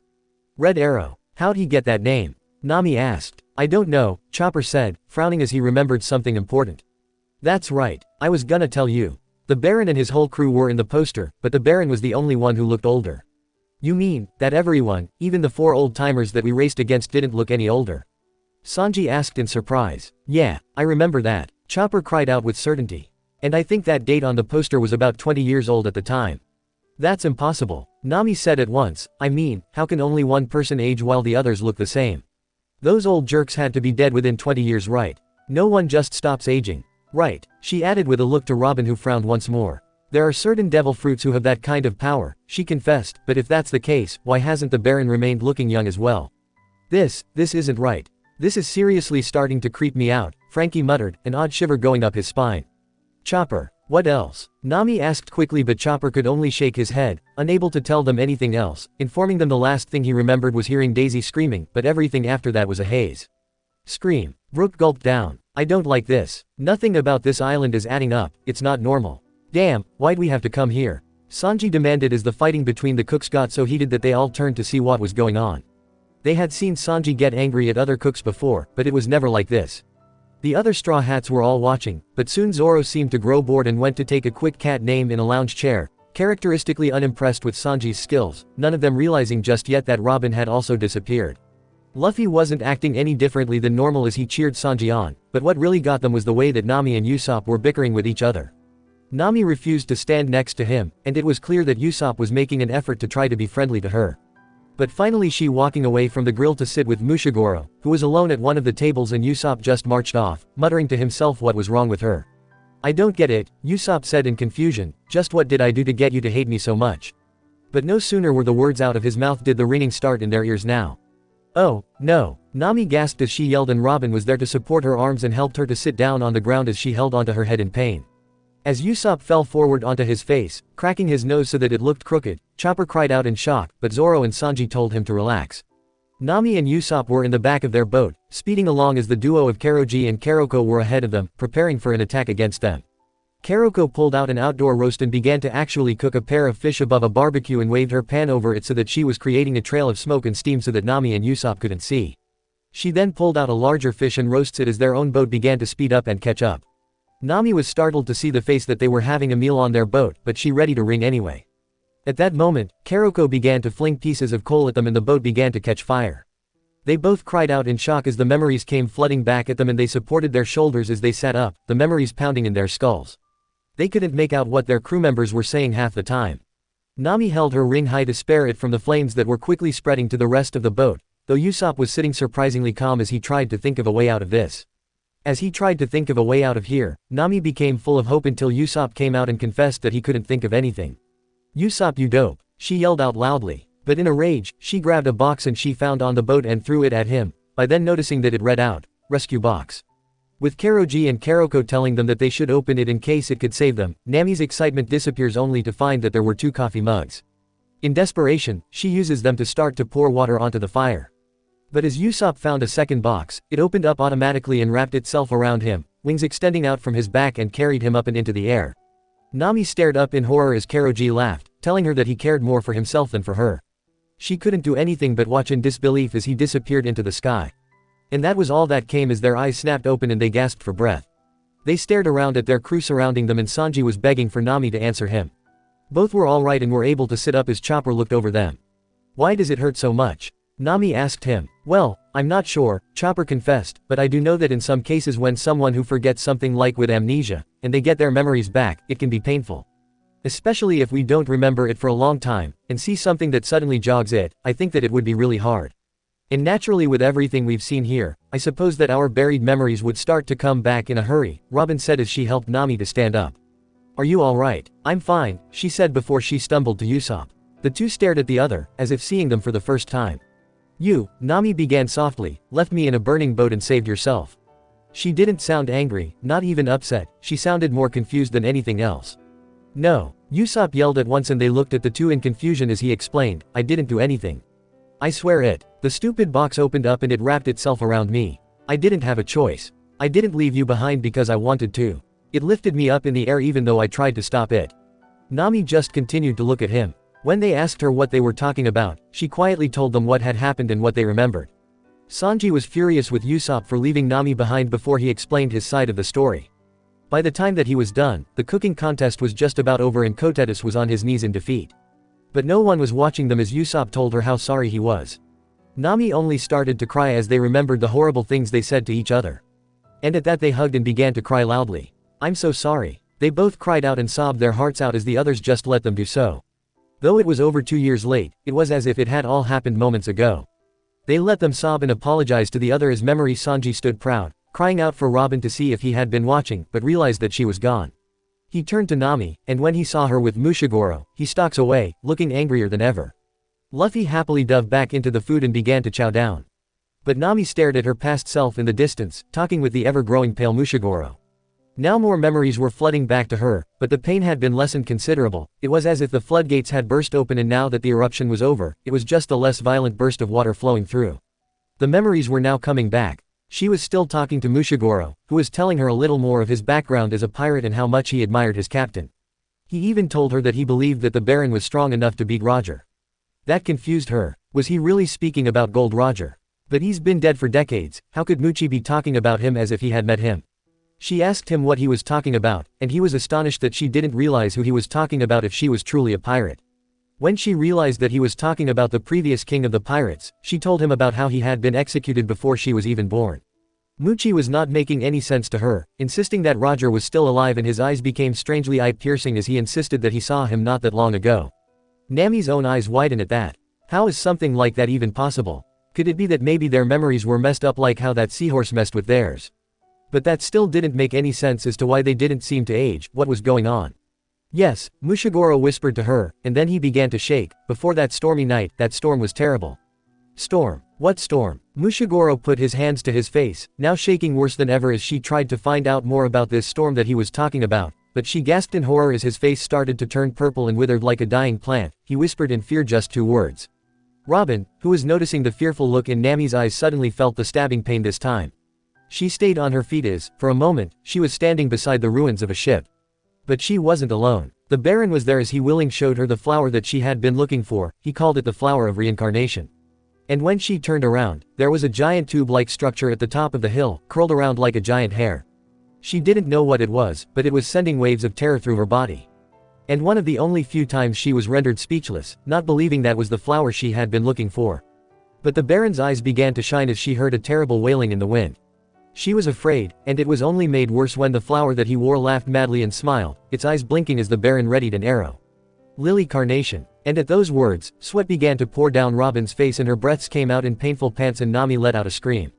"Oh, what now?" Usopp yelled at them fearfully. Where's the Baron? Robin asked at once, looking around them, only to see that the man was nowhere to be seen. I don't know, Brooke said worriedly, he disappeared while we were watching the show. Breathing hard, and wiping her brow she muttered anxiously, he's dangerous. What did you remember? Chopper asked freaking out. Nothing good, she answered, seeing how truly anxious that she was what clued them all in that something was seriously wrong. They were trying to get the girls to tell them what they just remembered, but Luffy was out of the food and turned back to Zoro, yelling at him to wake up and try some of Sanji's food. Past Zoro heard him and woke up with a yawn and blinked up to see the large pile of food. As he started to get up, Memory Sanji did something that caused them all to stare in amazement. You were asleep, so you can go hungry, he snapped at him. The current Sanji's eyes widened in horror as he stared ahead of him, as if watching the scene from the end of a long tunnel. This has to be wrong, he wouldn't have ever said something like that, he wouldn't. Sure he hated Mosshead's guts, but making sure that everyone has a good meal always overrated his rivalry. He may sometimes tell the swordsman that if he disobeyed the chief then he probably wouldn't eat, but that was always just to make sure that he did work. And even then, he never meant it. What? Memory Zoro asked him darkly. Anyone who doesn't cheer me on doesn't have the right to eat, he shouted back at him. What? The current Sanji yelled out, having to lean against Frankie for a moment to fight off a sudden wave of nausea. He had denied someone, a crewmate, a meal. It went against everything he believed in to let a man go hungry while he had the means to feed him. What is going on? Even if he couldn't stand Zoro most of the time, he couldn't ever imagine just letting him starve. Did he forget those painful months on that god-forsaken rock in the middle of the sea already? That can't be you, Sanji, Nami said softly, eyes wide. Yeah, it's probably an imposter. Usopp said, in what he hoped was the answer. Yeah, the Baron makes us all think that we hate each other by impersonating us. Unless Bon Clay is here, I don't see how anyone could have such a perfect disguise, Robin pointed out. Well, it has to be something. Chopper said quickly. No one but Luffy is acting like themselves. Just who is the Baron and why is he doing all this?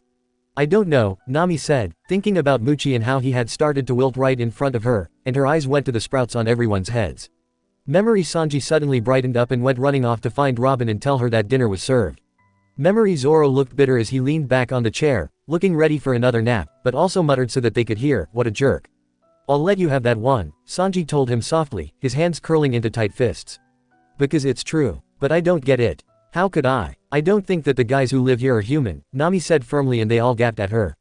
Wait, Brooke cried out as Frankie and Chopper's jaws fell open. Not human. I was talking to Mushigoro, she said quietly, and he told me that he met Roger recently. Roger. Usopp added before his eyes widened, wait, you mean the Pirate King? Yes, she said. I got him a little drunk and he was talking about meeting Roger just before they came to this island. Just before a storm. But that's impossible, Frankie said loudly. I mean, if he had said that he had met Roger before years ago, I'd understand. But recently? How is 22 years recent? None of this is adding up, Robin said, but I'm starting to think that you're right, these people might not be human. You mean about the sprouts growing out of their heads? Chopper asked hurriedly. I don't know if that has anything to do with it, Robin went on, but think about. You said that you found a wanted poster with everyone on it, right? And when he nodded she went on, but out of everyone, the Baron was the only one who looked older, right? Yeah, Chopper said, and he looked a lot younger in the poster. I see, she frowned, the Baron is the only one who has aged. And Mushigoro remembered meeting Roger recently even though it's been more than 20 years. But what does this all mean? Usopp asked her, I mean, you're making it sound like no time has passed since then and now. Like, 20 years never happened. He groaned as he held onto his head, my brain hurts. And it doesn't explain why you all weren't able to remember what happened here, Brooke pointed out, but, is it possible that staying on this island somehow erases a person's memory? Maybe there's something about the island that causes time to stand still. Chopper asked, maybe something like at Little Garden. Things there hadn't changed so dinosaurs were able to live there even after millions of years. So, maybe time on the island moves a lot slower than off it. But that still doesn't explain the Baron, Zoro frowned. What's his story? And why is he the only one who's older? Lily Carnation, Robin answered softly and they looked to her in confusion. All but Nami, who gulped a little as she went on, I was with the Baron for only a moment as I was looking for a flower. I found an old destroyed pirate ship that had to wash up that hill due to a storm. Muchi mentioned a storm too, Nami nodded, and when he tried to remember what happened, he started to die. Die. The men all yelled in shock. I don't know, she confessed, feeling scared as she told them what happened, how he looked like he was drying up or something and freaked out as he mentioned Lily Carnation, whatever that was. So, he's part plant. Sanji said hurriedly, I don't think that I can look at a vegetable the same way again.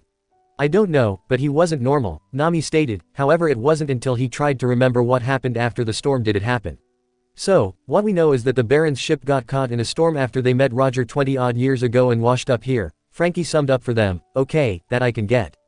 But, come on, they've had to notice that 20 years passed, right? The whole world heard about Roger's execution. There's no way that they shouldn't know about that.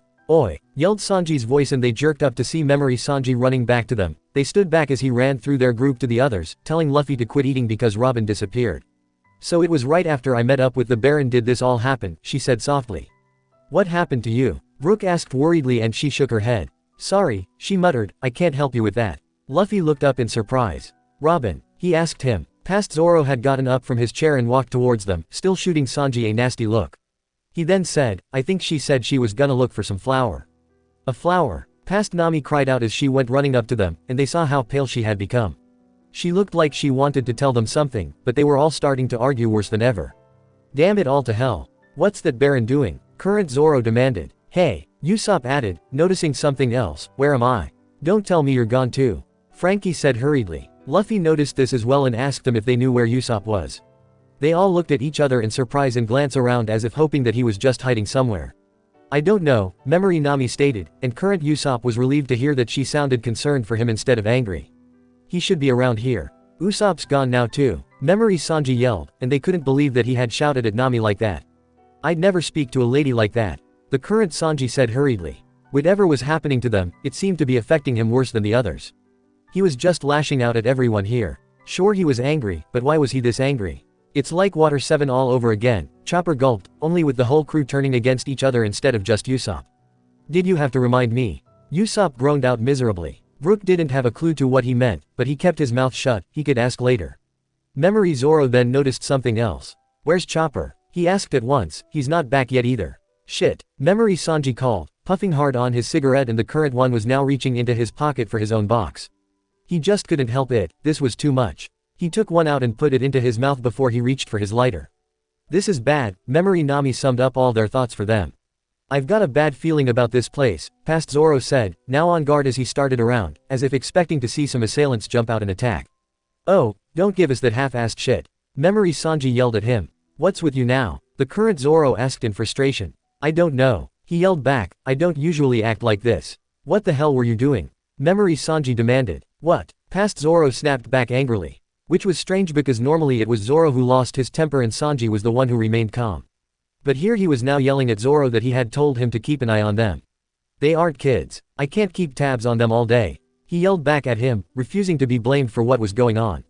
So, 3 of our crew disappeared and no one noticed. Past Sanji yelled out furiously, looking ready to actually kill Zoro there.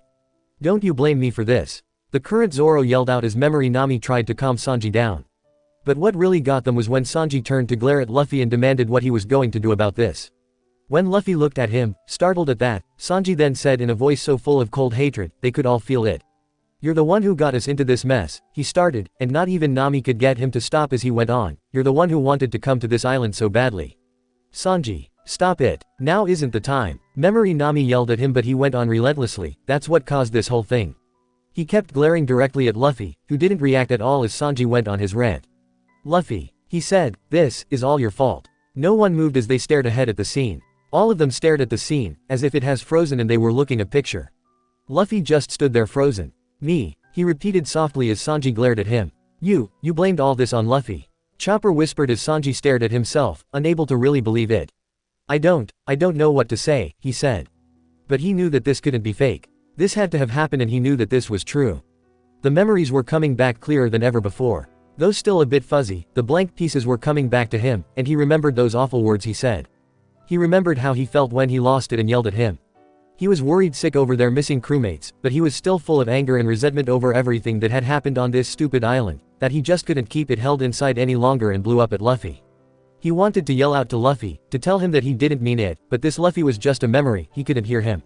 He put the lighter to his cigarette and lit it, despite it taking a few tries thanks to his shanking hand. He could practically taste those hateful words in his mouth and he was now filled with feelings of shame and self-hatred as he continued to watch.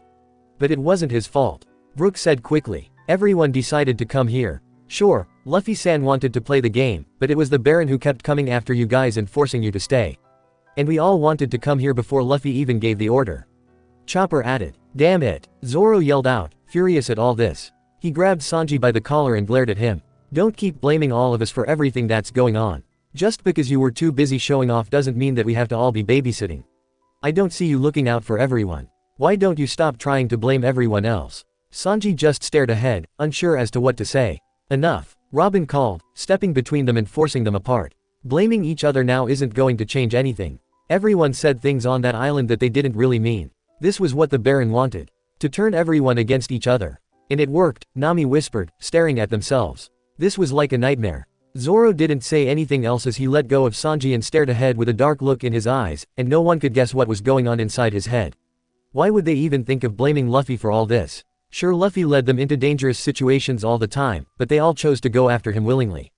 Blaming the captain for something like this, when it was their own faults, was just low.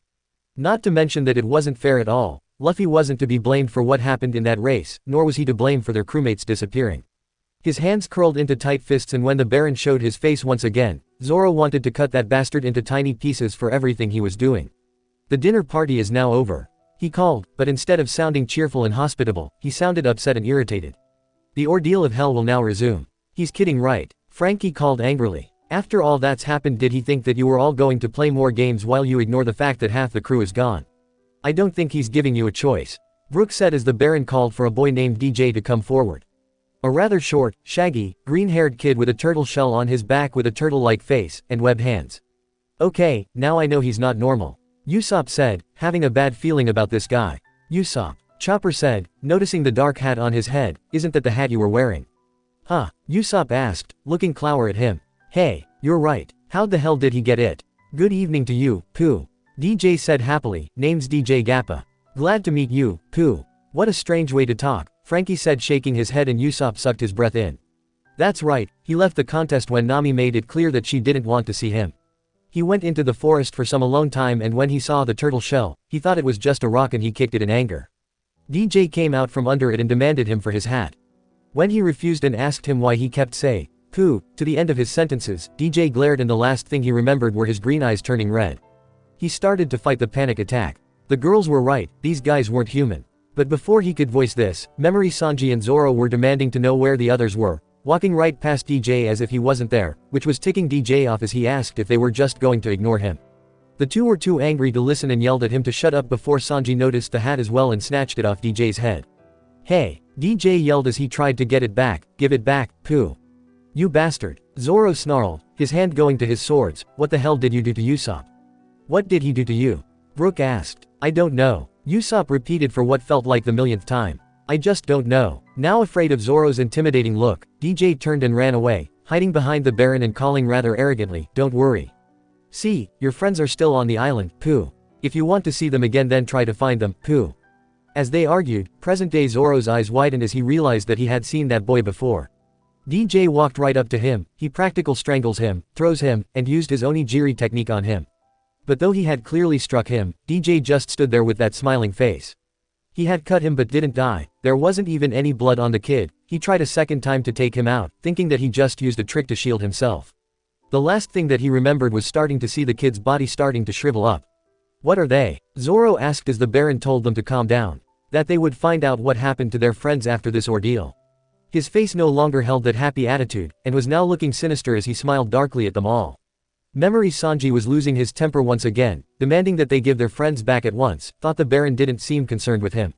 The ordeal comes first, he said crossly. What sort of crap is that? Frankie demanded indignantly. He just doesn't want to answer to you what he did, Robin answered as past Zoro spat, don't screw with us.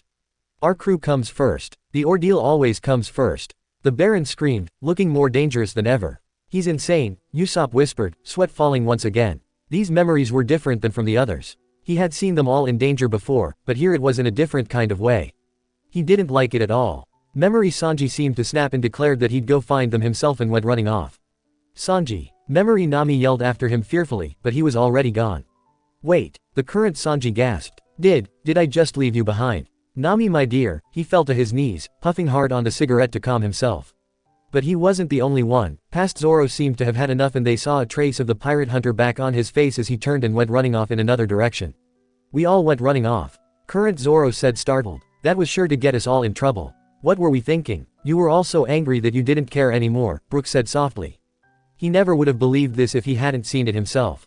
This was just evil. What was the Baron was doing? No one was thinking straight. Robin frowned. None of us were, Nami added as she watched the Baron start to explain the rules of this game.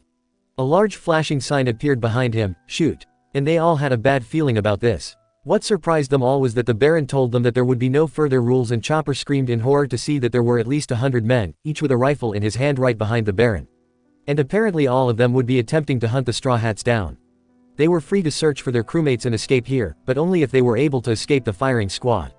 You've got to be kidding me. Sanji yelled out furiously. This isn't a game. It's a hunt. That's the whole point, Robin answered knowingly. Now that everyone is separated from each other, all the Baron has to do is hunt everyone down one at a time. We wouldn't stand a chance. Zoro was just feeling disgusted with himself for running out like that. Though it wasn't official, he was like the first mate, the second in command on the Straw Hats. And yet he had abandoned his captain just like that. His arms were folded across his chest and his nails were digging so hard into his skin he was starting to draw blood. But he barely noticed it as he looked up to Luffy once again, who hadn't moved from where he was standing, as if he was still trying to register what Sanji had said to him.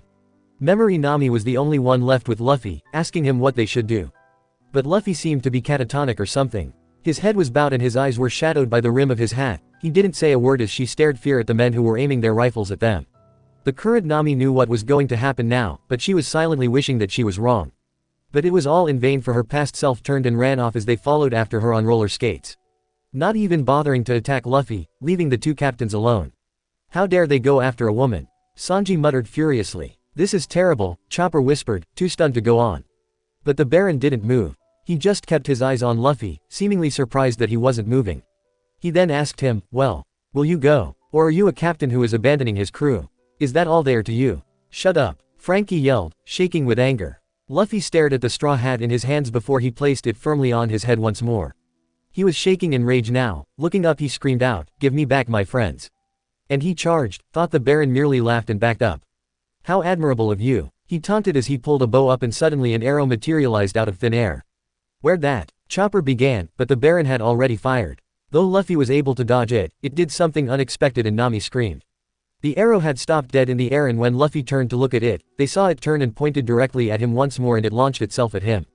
There's no way. Usopp yelled, freaking out as Frankie and Brook's jaw dropped. Sanji's mouth probably would have fallen open as well, but he kept a hold of his cigarette, not going to waste it no matter what happened. He has to have a devil fruit. It's the only explanation. The only fruit I know that has that kind of power is the Mark fruit, and Decken was the one who ate that, Robin answered as Luffy was forced to move out of harm's way once more. But the arrow hadn't stopped. It was like Luffy had become a magnet and it couldn't help but be attracted to him. The arrow kept coming and Luffy was then forced to start jumping around like a monkey to avoid it. In the end, Luffy had no choice but to try to outrun it. Luffy, you gotta get away. Usopp cried worriedly as they ran after him, the Baron laughing the whole time behind them. You have nowhere to run. He cried out in amusement. Sanji and Zoro both turned to glare at the Baron, having to fight the impulse to shut him up in their own way. But Luffy was cornered on a wooden stair, jumping out of the way of the arrow's attack just narrowly.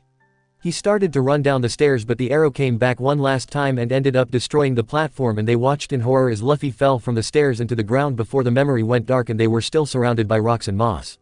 I gotta tell ya, Frankie muttered, feeling sick to himself as he sat down on a rock. This is just sick. Whatever the Baron's doing is just, he couldn't even finish talking as he thought it all over. I guess even the closest of friends fight sometimes, Brook added softly. Nami began before she shook her head. I can't believe how awful we were to each other. I mean, we fight all the time, but never like that. The Baron used your bond for each other against you, Brook said softly, feeling a surge of hatred for the Baron. But what I don't understand is why. What's the point? Murderous habits, Sanji muttered, hiding his face with a hand. He would have to apologize to Luffy when they finally found him. He just felt sick with himself for saying such shitty things he said to him. Why didn't Luffy hate him? Why didn't he tell them what happened? But before anyone could talk more about it, the memory came back quickly. They were now in a circular room with thick stone walls all around them. It was roomy and filled with all sorts of knickknacks, such as books, drying herbs, jars of food, maps and pictures. There were also doors on all sides, each one different from the others and separated perfectly apart, with a round wooden table in the center of the room. Where are we? Chopper asked curiously, though no one was able to answer as they noticed that Luffy was lying on the floor with a towel over his eyes and Brief was sitting at the table peeling some fruit and with a large goat watching them. It's Brief. This little adventure just keeps getting weirder and weirder, Frankie muttered. Where is everyone? Luffy suddenly croaked from the floor. Why can't I see anything? Why is it pitch black? Why don't you try taking the towel off? Usopp muttered to himself with a sigh, and they all felt a twinge of laughter inside them. But after everything they've seen, they didn't feel much like laughing. Reef noticed that he was talking to himself and said politely, "You're awake." Luffy heard the voice and sat bolt upright, the cloth falling from his face and staring around wildly. "Luffy," Chopper scolded, hoping that any injuries he got from that arrow weren't made worse by pushing himself so suddenly and so soon. Luffy glanced around and spotted Brief at the table. "You," he cried, pointing a finger at him in surprise. "We meet again," answered Brief with a knowing smile. "How'd we get here?" Zoro asked, glancing at the walls. "Looks like we're underground," Frankie stated, "but you're the guy with the snot." Luffy called and Brief hit the table with his fist, yelling at him that it was a toothbrush mustache. But Luffy wasn't listening as he asked him what they were doing in a hole. Brief rolled his eyes and snapped at him to excuse him for living in a hole. "Wait, he lives down here?" Nami asked slowly. "Well, it's either this or with the Baron," Robin pointed out, and she nodded in understanding, knowing that she probably would live in a hole and stuck with a nutjob like the Baron. Brief informed him that he dug trapdoors and tunnels all over the island so that he could escape whenever he needed to. Apparently when Luffy fell from the stairs, he fell into one of the holes. "You mean he did all this on his own? That's impressive," Frankie whistled, impressed as he stared at the walls. "I would have taken him a lot longer than a few weeks or even months to do all this." "But why? Why doesn't he just build a boat or something and try to leave?" Usopp asked in confusion. "Just be glad that Luffy-san is safe from the Baron," Brook whispered. "For now," Zoro muttered, knowing that this wasn't going to last long. And he was afraid to know what was going on with the rest of them being hunted like a bunch of dogs up top. Brief continued to peel the fruit, telling him that he was lucky to still have his life after facing the Baron. "Yeah, just how was he able to make that arrow?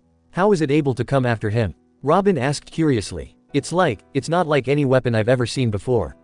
It's like a dark spell or something." "Robin, don't say something so creepy," Usopp begged, and Chopper nodded fearfully as Luffy got up, remembering that he had to go find his crew.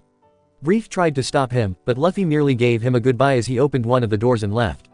They made to follow him, but just as they were about to leave, another door opened up and he was back. "What the?" Frankie asked, but Luffy looked just as stunned and shut the door quickly. However, another door opened up and there he was again.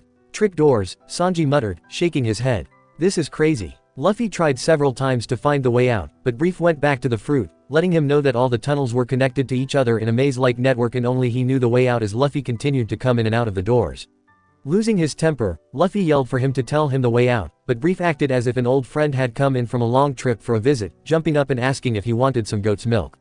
"What is with this guy?" Chopper asked, baffled as Luffy seemed to be growing frustrated, telling him that all he wanted was to get out. "I have a bad feeling that maybe he's been alone too long," Brook said, understanding the feeling all too well. "Wait, you think that he's been alone and that's why he's acting like this?" Chopper asked in confusion. "Yes," Brook said with a sad nod. "I'm afraid that he's been stuck living in a hole with people like the Baron and the others above him.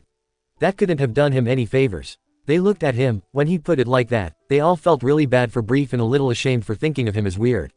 But it was hard not to think that as he continued to ask Luffy to become his crewmate as he went to a small stove and began to heat up the milk. He informed him that he was currently looking for new friends to recruit for his crew. Luffy was looking more frustrated with every moment and they were beginning to wonder if he would start breaking things to get out. But then something on a small table caught Luffy's eye and they all looked over at it. It was like looking a small shrine. There was some large shells and even a pocket watch sitting there as well as several pictures on the wall of Brief with a different variety of people. But the largest one was sitting on the table and it looked like at least 30 people. Brief was right up front holding a pirate flag of a skull with a toothbrush mustache on it, and all the others seemed to be wearing the same uniform and identical mustaches. It was kinda eerie how much they looked alike. "Are they your friends?" Luffy asked, glancing at it. Brief looked up to see what he was looking at and saw the picture. Yes, that's right," he answered as he poured some milk into some cups. "These guys all look alike," Luffy pointed out and Brief nodded, telling them that it was because they were friends. "Looking like a friend is one thing, but they all look identical, that's creepy," Usopp muttered. "Yeah, I think that it's good if everyone looks different," Frankie nodded at that, remembering how confusing it was with that Agaram guy and his wife. "There really should only so much that you should look like someone else before it gets uncomfortable with everyone else." "Come to think of it," Luffy said, still looking at the picture as Brief brought the cups back to the table, "where are they? You're the only one I met. Are they in another base somewhere?" Brief looked greatly saddened at the question as he said in a voice that sounded a bit forced, "No. I'm alone for now. I am now the only remaining member of the Toothbrush Mustache Pirates." "The only member?" Sanji asked before his eyes widened. "Don't tell me." "What?" Usopp asked in confusion. If the Baron tried to kill all of us, Zoro said hurriedly, you don't think that he also. Wait, you're saying that he killed Brief's crew? Frankie gasped at that. As you can see, Brief went on as he passed Luffy a cup and sat back down, staring sadly at the picture. I'm by myself. I'm the only one left of my old crew. It feels like it happened just recently. The day when the Baron took all my dear friends away from me, and fed them to that giant monster. Monster. Chopper cried out in terror. So he was the one who did it, Robin said seriously. Monster. Luffy asked in bafflement. You mean that giant goldfish? No, Brief said, shaking his head. Something much more sinister than that. Though what exactly it is, I do not know. All I know for sure is that thing is evil and the source of this island's secrets. Secrets, Nami repeated softly. This place is a trap, Brief went on. The Baron lures pirates to this place and once they get here, he turns them against each other. He makes them hate and betray each other so that they fight. But why? Luffy demanded angrily. What did we do to that guy? What's he got against pirates? It's not just pirates, Brief answered dully, sticking a piece of fruit in his mouth before taking a sip. He seems to hold a grudge towards anyone who isn't part of his crew. However, he doesn't seem to trust even them completely. I'm sure you must have seen the unusual power he has by now. You mean with those freaky arrows? Luffy asked at once. Did he eat a devil fruit or something? Because that thing kept coming after me. Yeah, looks like we're finally getting some answers here, Sanji said, coming closer and looking interested in anything that Brief had to say. No, it's not a devil fruit, Brief confessed, and they were all surprised. But it's not natural, his powers. He seemed to have gotten them from that monster. A monster gave him those powers. Luffy repeated in confusion. How does that work? Frankie frowned, still not getting it. I don't know the whole story, Brief went on, looking up at him. But that is the kind of man he truly is. He is a disturbed man who only wants to bring suffering and hatred that he once felt onto everyone else. He hates seeing people happy and he wants revenge for something. He had killed each one of my precious friends of my crew, and I am certain that's what he wants now. He wants to do the same thing to you and your crew. Luffy was looking horrified as they all felt cold at that. Kill, he croaked out, and they all felt shame inside them at the concern and fear inside him at those words. Yes, Brief nodded dully. He turns the rest of the crew against the captain. And once they're all separated and angry, he takes them out on his own. That is what happened with my crew, and I fear is about to happen to yours. Brief sighed. The Baron told me something, he told him, he said, when I see a crew of friends like yours, anger fills my chest. I want to separate you. I want them to experience the same pain I have. Wait, so the Baron lures pirates here to kill them because he's got issues? Sanji spat. He's jealous of people who are close to each other and wants to make them pay. What a shitty old man. There has to be more to the story than this though, Robin said with a frown. The same pain? Luffy asked as he drank his tea, trying to calm himself down. I don't know what his true intentions are, Brief informed him, but the Baron indeed loathes the sight of pirates with strong bonds. There's no way you can fight him alone. Otherwise you'll fall into his trap. Which is what? Chopper asked as Luffy asked what it was he needed to do. But as Brief started to say something, Luffy suddenly froze and began breathing hard. Luffy? Nami asked in concern, not sure to why he would be so tense all of a sudden. Something's wrong, Brook answered as Brief asked him worriedly what was wrong. Luffy just stood up and looked around as if he had heard something and was trying to find the source of the noise. This is wrong, he said softly, I shouldn't be sitting here. And he began feeling around the walls and doors as if trying to sense the way out. To their surprise, he stopped at a tall bookcase and shoved it aside to see a long tunnel. How'd he know that was there? Chopper asked in amazement. Lucky guess. Frankie offered, though that had been more than just luck there. But they didn't have time to think about it, for Brief was yelling at Luffy to wait up and not go alone. Luffy just glanced back and thanked him for helping him before he began running down the tunnel. They ignored Brief as they went running after him. Those feelings that something bad was about to happen were back and worse than ever before. They couldn't explain it, but they were sure that something terrible was about to happen here. Then ended up reaching to a large metal hatch and at the end of the corridor, and it didn't take any guesswork for Luffy to know what to do. He reached up and took hold of the door and forced it open. It was dark out when Luffy climbed out, and they were standing on a large hill that was devoid of all signs of greenery or the resort. There was an odd chill in the air as Luffy glanced around and seemed to be heading somewhere. This the same island? Usopp asked nervously. I'm sure it is, Nami stated as they followed Luffy up the hill. But what's going on now? Oh, who's that? Brook called, pointing ahead, and they went forward a little quicker, hoping it had been one of the memory straw hats, but instead they stopped when they saw the Baron and Mushigoro. The Baron laughed a little at his first mate's antics and told him to get back to the others. Muchi sprang into a salute and went running off into the darkness before the Baron slowly glanced over to Luffy, the smile falling from his face. The two were facing each other, and the Baron no longer had any trace of the host they met earlier. There was now a freaky, evil vibe in the air as they stared each other down. Out of the corner of their eyes, they spotted a family of 4 hiding behind the rocks, an older man who was wearing a red coat and green shorts with polka dots on it. The 3 with him consisted of a tall teenage girl with short blonde hair, a young boy with long brown hair and black glasses, and finally the youngest is a little girl with dark hair and a peach-colored dress. "That's Daisy and the others," Chopper called, pointing to them. "And that's their papa. And that's Rosa and Rick. So that's the girl with the strong hockey?" Robin asked, recognizing the family as well. "Forget that," Frankie yelled, pointing up ahead. "What the hell is that?" They all looked up and they spotted a giant tube-like structure at the very top of the hill, made of some kind of thick substance that none of them could figure what it was. "A flower," Robin answered softly, her breathing coming out in pants as she remembered clearly seeing this and the Baron telling her what it was. "That's a flower," Usopp yelled at her. "There's no way that thing's a flower." "I guess I should say, it's root," Robin answered softly. "So," the Baron said in a soft voice and looked back at him in time as he finished speaking, "You've come, Straw Hat. How foolish of you to face me alone. Please, you're too chicken to face someone without having someone here to fight for you." Sanji yelled furiously, fire licking his feet as he fantasized killing him. Luffy just stared at him without a sign of fear as he asked sharply where Chopper was. They were all surprised at how Luffy got straight to the point, as if he just knew that the Baron did something to their doctor. "Are you speaking of that horned river otter?" the Baron asked as if bored. "What did you say?" Chopper yelled out furiously. "At least he didn't call you a raccoon dog," Zoro offered. "Like this is any better?" Chopper demanded. "I'm a reindeer. I've got hooves and antlers. How hard is it for people to see that?" "Hey," Luffy said, in that same calm voice that stopped Chopper's rant and looked back. Luffy didn't betray any emotion in his voice as he still stood against the Baron. "I've got 2 things to tell you," he went on. He didn't even sound angry, but they knew him well enough that he was planning on kicking the Baron's ass very soon. As soon as he got his answer. "First, Chopper isn't a river otter, he's a reindeer." "Thanks Luffy," Chopper said, glad that someone said it to the Baron for him. "Second," Luffy went on, his eyes still hidden by his bangs, "I'll never let you hurt my crew." "You tell him, Luffy."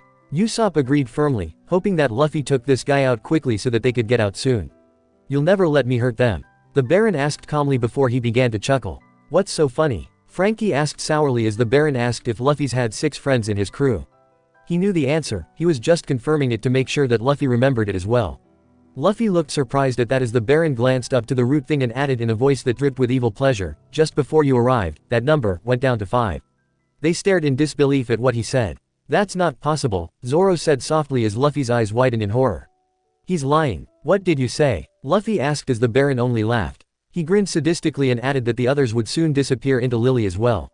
"Lily," Brook repeated, glancing up to the flower on the Baron's shoulder, and realized that the little flower seemed to be chewing on something happily.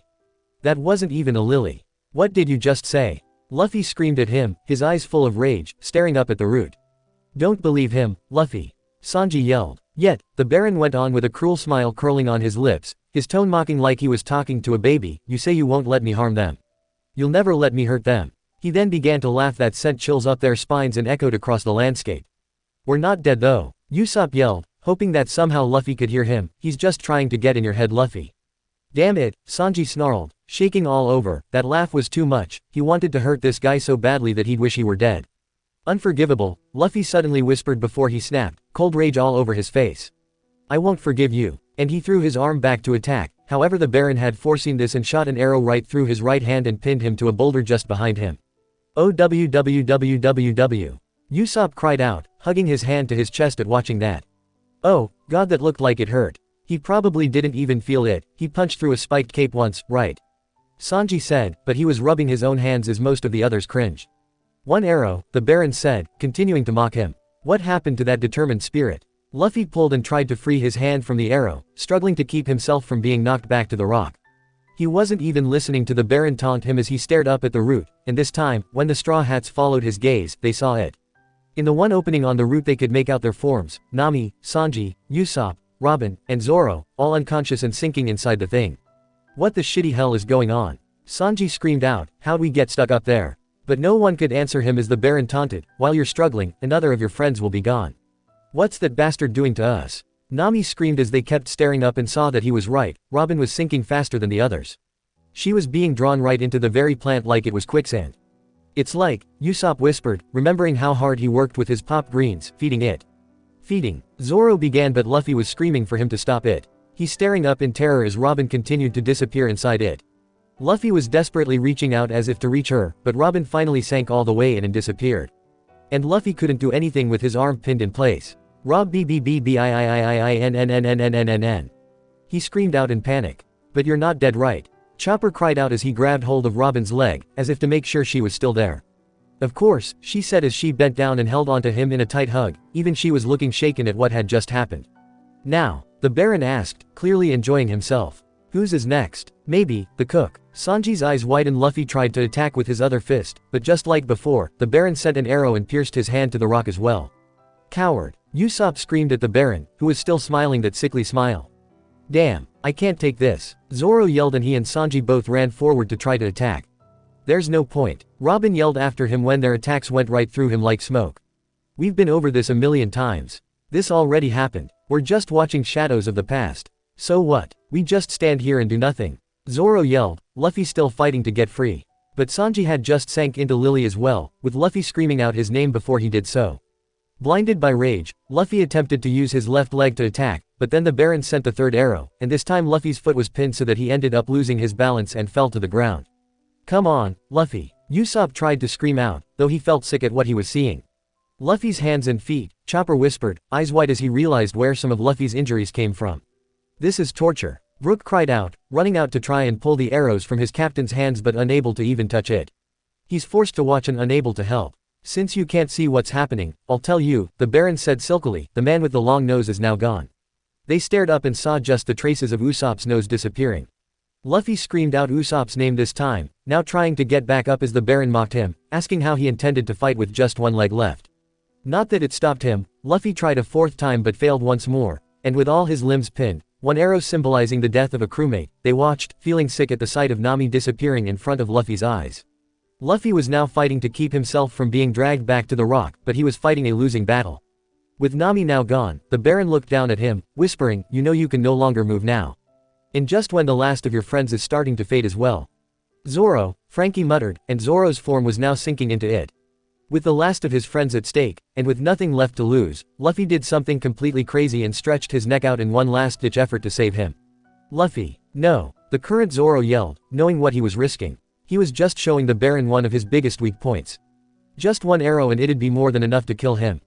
Though startled at seeing him perform something so desperate, because his extended neck was an easy target for him, the Baron unleashed several more arrows which cut parts of Luffy's throat and some of the Straw Hats cried out in pain just watching it. Luffy. Stop it. Nami screamed out pleadingly. But Luffy kept going, actually managing to catch one of the arrows in his teeth, almost reaching Zoro, but he had reached his limit. Upon impact with his head, his body got pushed back to where the rest of his body laid pinned and the last form of Zoro disappeared as the arrow Luffy broke with his jaw fell. They all watched, unable to truly believe what had just happened, their mouths all opened in silent fear as Luffy screamed Zoro's name out in despair and his head crashed into the rock, and there he lay there, like a broken rag doll that a child had thrown away. None of them could think of anything to say as they stared at Luffy, blood seeping from the holes in his hands and feet, but he didn't seem to react to anything around him. Luffy. Usopp cried out and went running over to him, trying to touch him, to slap some sense into him, but he had as much luck as Zoro, Sanji, and Brook had done. Come on, bro. Frankie yelled out, don't give up like this. Everyone's alright. But Luffy didn't know that. Robin answered as she stood back up with Chopper clinging tightly to her, his mouth opened in a silent scream as he gasped at everything. He truly thought that we were all. But they heard the slight footsteps and they all glared at the Baron as he slowly walked towards Luffy, standing right in front of him. Straw Hat, he said bluntly, your swordsman is dead. To hell with that. Zoro yelled furiously. Luffy was glaring at the Baron as he went on to tell him, you no longer have any friends here. You are completely alone on the Grand Line. Shut up. Nami cried out, just shut up. Stop lying to him. This soulless bastard doesn't deserve to live. Sanji spat out, if I ever get my hands on him I'm going to kill him. Alone. Luffy's weak voice came from behind them. Luffy was laying against the rock, his eyes wide, as if trying to register what he just said. No, Luffy you aren't. Chopper cried out, trying to scream loud enough for Luffy to be able to hear him. Please wake up. How dare you do this? Brook yelled at the Baron as he came ever closer to Luffy. Stay back. It seemed to take all of Luffy's remaining strength to fight through the pain and lift his head up, but to their fury, the Baron shoved Luffy's head back down with his foot. My friends, Luffy croaked out in a stutter, give them. But the Baron just pushed his head down further, asking him how it felt to be without his crew. He was all alone and no matter how much he wanted to change it, it was what will always be. What was he going to do now? Luffy was still struggling to get back up, but the Baron was merciless as he taunted, "If you decide to go on, a life of suffering, despair, and loneliness is all that awaits you. Or, will you decide to follow your friends? Cut the crap, Luffy. Don't listen," Usopp pleaded, wishing that there was something he could do. "Yeah, he thinks he's a big shot by attacking people like this." Nami yelled out, "He's a coward. That's all he is. And get off him already." She screamed the last part at the Baron.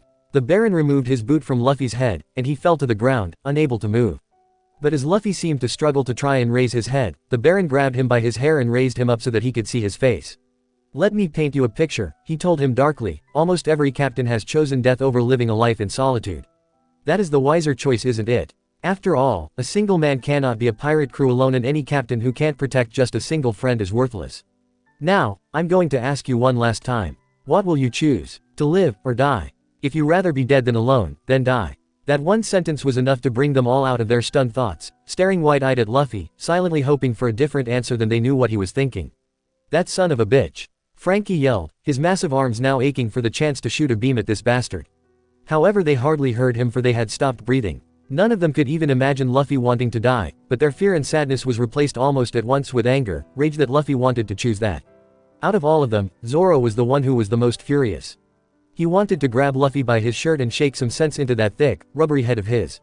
How could he even think that for a moment? Exclamation mark. There is no reason for him to ever feel like that. Even if they all died, none of them wanted him to follow them in death like this. His whole body was shaking and he was looking at Luffy's dazed, glassy eyes and wanted to punch his lights out.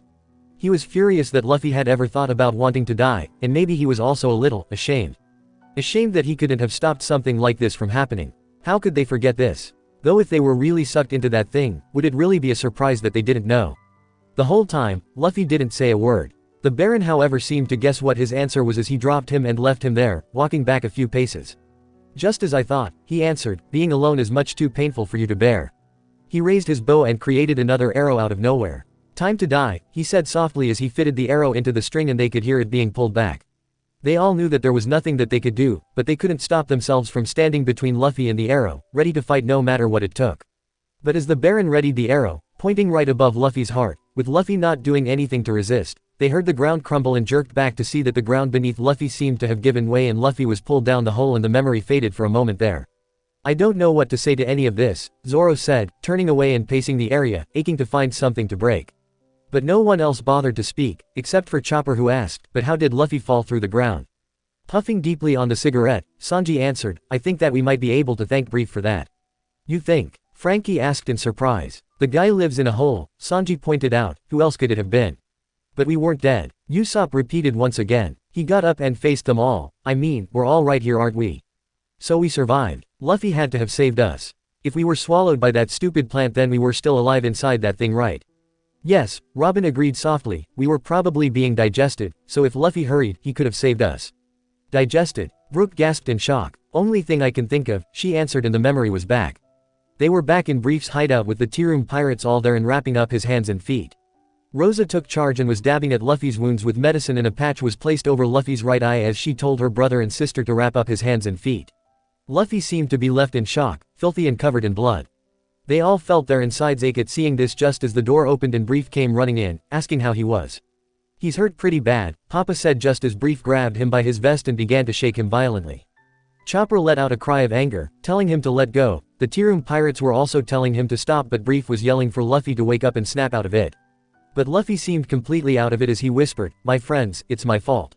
"No, it's not, Luffy," Chopper called tearfully as Sanji turned around, unable to bring himself to face anyone else, feeling as if someone had punched him in the gut. "If there's anyone to blame," Zoro said softly, "it's all of us for letting ourselves be fooled by that bastard Baron. It was everyone's fault, not just Luffy's. And even then, he's probably the one least at fault here," Nami added, tears falling from her eyes. "Straw Hat, listen," Brief said urgently, "your friends are probably still alive." At his words, Luffy slowly raised his head to stare at him as Brief went on hurriedly that there was someone who could hear their voices, and that was Daisy. Zoro nodded firmly, knowing that if Daisy was good as he thought, then she was sure to be able to pick up their voices. Daisy came forward and informed Luffy that she could still hear Mr. Reindeer calling for him. "Chopper?" they all asked as Chopper blinked in surprise. "Chopper is," Luffy cried out, getting back up and staring around, even stretching his ears out to try and hear something, but unable to hear anything, he began to yell at her that he wasn't here. Daisy however just shook her head firmly, knowing what she was hearing. No, she said firmly, her hands up to her ears and said, I can hear him. And there are a few other voices too. 4, 5, Luffy, Luffy, see, even now. They all were silent as Luffy asked softly, really? I'm impressed, Sanji said, finally looking back at them and still breathing hard on the cigarette. Such an ability for a little kid. That really is a gift. Especially if we're all inside that thing and being digested, Usopp whimpered a little. I regret to say that I can't hear them either, Brief answered him, but that child was repeated your name even though she's never met you. That I know. Daisy, Papa asked, his hand on her shoulder as she looked to him, has your hearing always been this good? Most likely since the day she was born, Robin stated softly. Daisy looked like she was about to answer, but then she cringed and covered her ears as if she had heard a loud sound, and a moment later they heard the sounds of some kind of explosion going on outside. Sounds like the Baron's looking for them again, Zoro said nervously. Doesn't want some fodder for his precious plant to get away probably, Sanji hissed. You cannot be careless against the Baron's arrows. Brief said suddenly as he pushed Luffy to the door. Make use of my dug-up holes. I'll cover for you. You follow my lead and then head towards that flower. You heard him. Usopp called at once. Luffy seemed surprised by everything that Brief was doing for him. And Brief picked up his straw hat and jammed it back onto Luffy's head and told him, don't let the Baron's lies trick you anymore. Listen, you're not alone, right? Thank you Brief-san, Brook said gratefully. He knew better than anyone what it was like to lose your crewmates before your eyes and to be unable to do anything to stop it or help them in some way. It must have been very hard for him to not have been able to do anything to help his crew. But to make up for it, he wants to do what he can to prevent Luffy suffering the same way, and possibly to make the Baron pay for what he had been doing. Luffy stared at him as Brief smiled. I just wanted to tell you that, he told him, you still have a chance to save your crew. And I'm here to help you. He then put a finger under his nose once again and they all let out a shout of laughter at that. When he did his mustache stance however, the pirate family looked confusion and began asking him what it was about and they all began bickered. Though they were no longer looking at them, just relieved to see the smile back on Luffy's face before he turned away and went running out, his will to live back in full swing. They all felt the tides were changing and couldn't wait to see the Baron get what he deserved. Luffy was back in the open air and they could see traces of blasts and arrows scattered around. The Baron was probably shooting around randomly, trying to find Luffy's location or force them out. Through the dust, Luffy appeared, and as soon as he saw him, the Baron started to laugh at the sight of him before he began to shoot. But as if he could see them coming, he was easily able to sway back and forth, dodging left and right, avoiding the arrows. They all smiled as they watched him beginning to leap around and dodge them. The Baron was starting to grow angry as he continued to jump and hide behind rocks as the Baron went on his shooting spree. For one horrible moment, they had thought that maybe he had hit him, but it turned out that Brief had made a dummy out of straw and was shouting at Luffy to dive into the hole nearest him. He made it just in time as he avoided another arrow and popped out of another hole. Yeah, he's gonna do it, Nami cheered, all he has to do is destroy that thing and we're free. But Robin frowned, knowing that it couldn't be as simple as they thought. The Baron was now growing more and more frustrated, yelling out that he was only good at running away, but was finally distracted by Brief, turning his attention back to trying to kill him. Hey, leave him alone, Chopper yelled out at once as Brief, who had been able to avoid several attacks, was hit, and now lying on the ground, too weak to try and hide himself in another hole. Luffy heard it and stopped to stare down at them. Now just stay in those holes. The Baron laughed scornfully at him. No, he's really hurt, Chopper yelled, jumping from Robin's arms and went running over to try and see it. What are those arrows? Not anything good, Usopp hissed, glaring at the Baron. But Brief wasn't done yet. He dragged his wounded body across the ground, trying to head to another latch and muttered that he wasn't going to let him take any more friends from anyone if he could help it. They all felt their respect for Brief rise, even though he was weak and scared, he was determined to do whatever it took to take this guy down. You're amazing bro, Frankie sobbed out, his hands over his heart, I love ya man. You won't let anyone keep you down.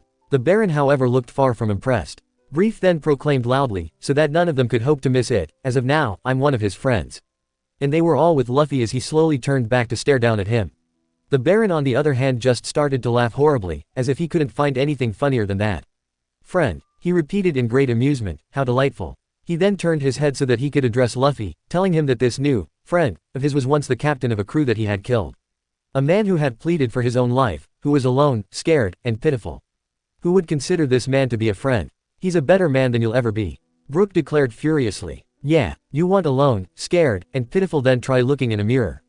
Sanji yelled out. The Baron then transformed a single arrow into at least 24 of them and fired them at Brief. They cried out in panic, but they didn't need to worry. Luffy had turned back, and Brief, who was defenseless, knew there was no way he could avoid getting hit. But Luffy had grabbed a giant rock and was holding it up with one hand to shield them both, a single arrow in the other. The rock crumbled away as Luffy snapped the arrow in half. Luffy is so cool, Chopper cried, his eyes shining. He hoped that he could be that amazing someday. Not bad, Zoro said, though he was smiling.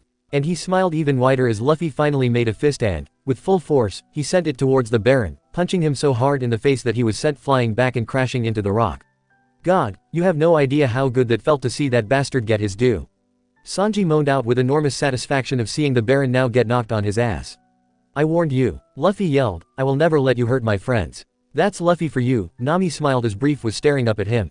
Luffy then turned quickly back to Brief and finally made the mustache stance for him and they all started to laugh at that. Glad for at least a brief moment of comic relief despite the seriousness of the situation. Brief was now crying in joy as he also held up his hand for the greeting, and was only funnier as the tea room pirates popped out of another hole and the kids were doing it as well. Looks like he's charmed a few new friends already, Robin smiled, feeling glad for Brief as he beamed back at them.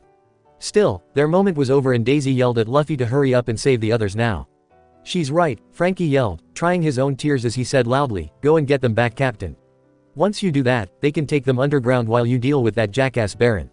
Hurry up, Luffy. Sanji cheered on as Luffy went running on ahead. It was quick to say the least, with just one powerful kick down, then another hit upwards, and then in the air, he put all his strength into just one last punch. Yeah, Usopp cheered out, his heart soaring. Sure it was hard, but Luffy was able to finally destroy it. And he thought for sure that his instincts were right when the tip of the flower waved in the air with swirling clouds above them and the sky shone a blinding white light. But even as they watched the root being destroyed, they sensed that something was wrong right away. Where are we? Why weren't we in there? Nami cried out as Luffy landed back on the ground, but they couldn't see anyone else around them. Now what? Frankie started but their voices died in their throats to what they all saw. Even Luffy turned and was dumbstruck by what he saw the lily becoming. The lily was completely broken up in the middle, but in front of the giant red moon in the pitch-black sky, the lily had broken up to become arrows. Thousands upon thousands of arrows, which seemed to have assimilated together to form the full shape of the root, and the memory Straw Hats weren't there.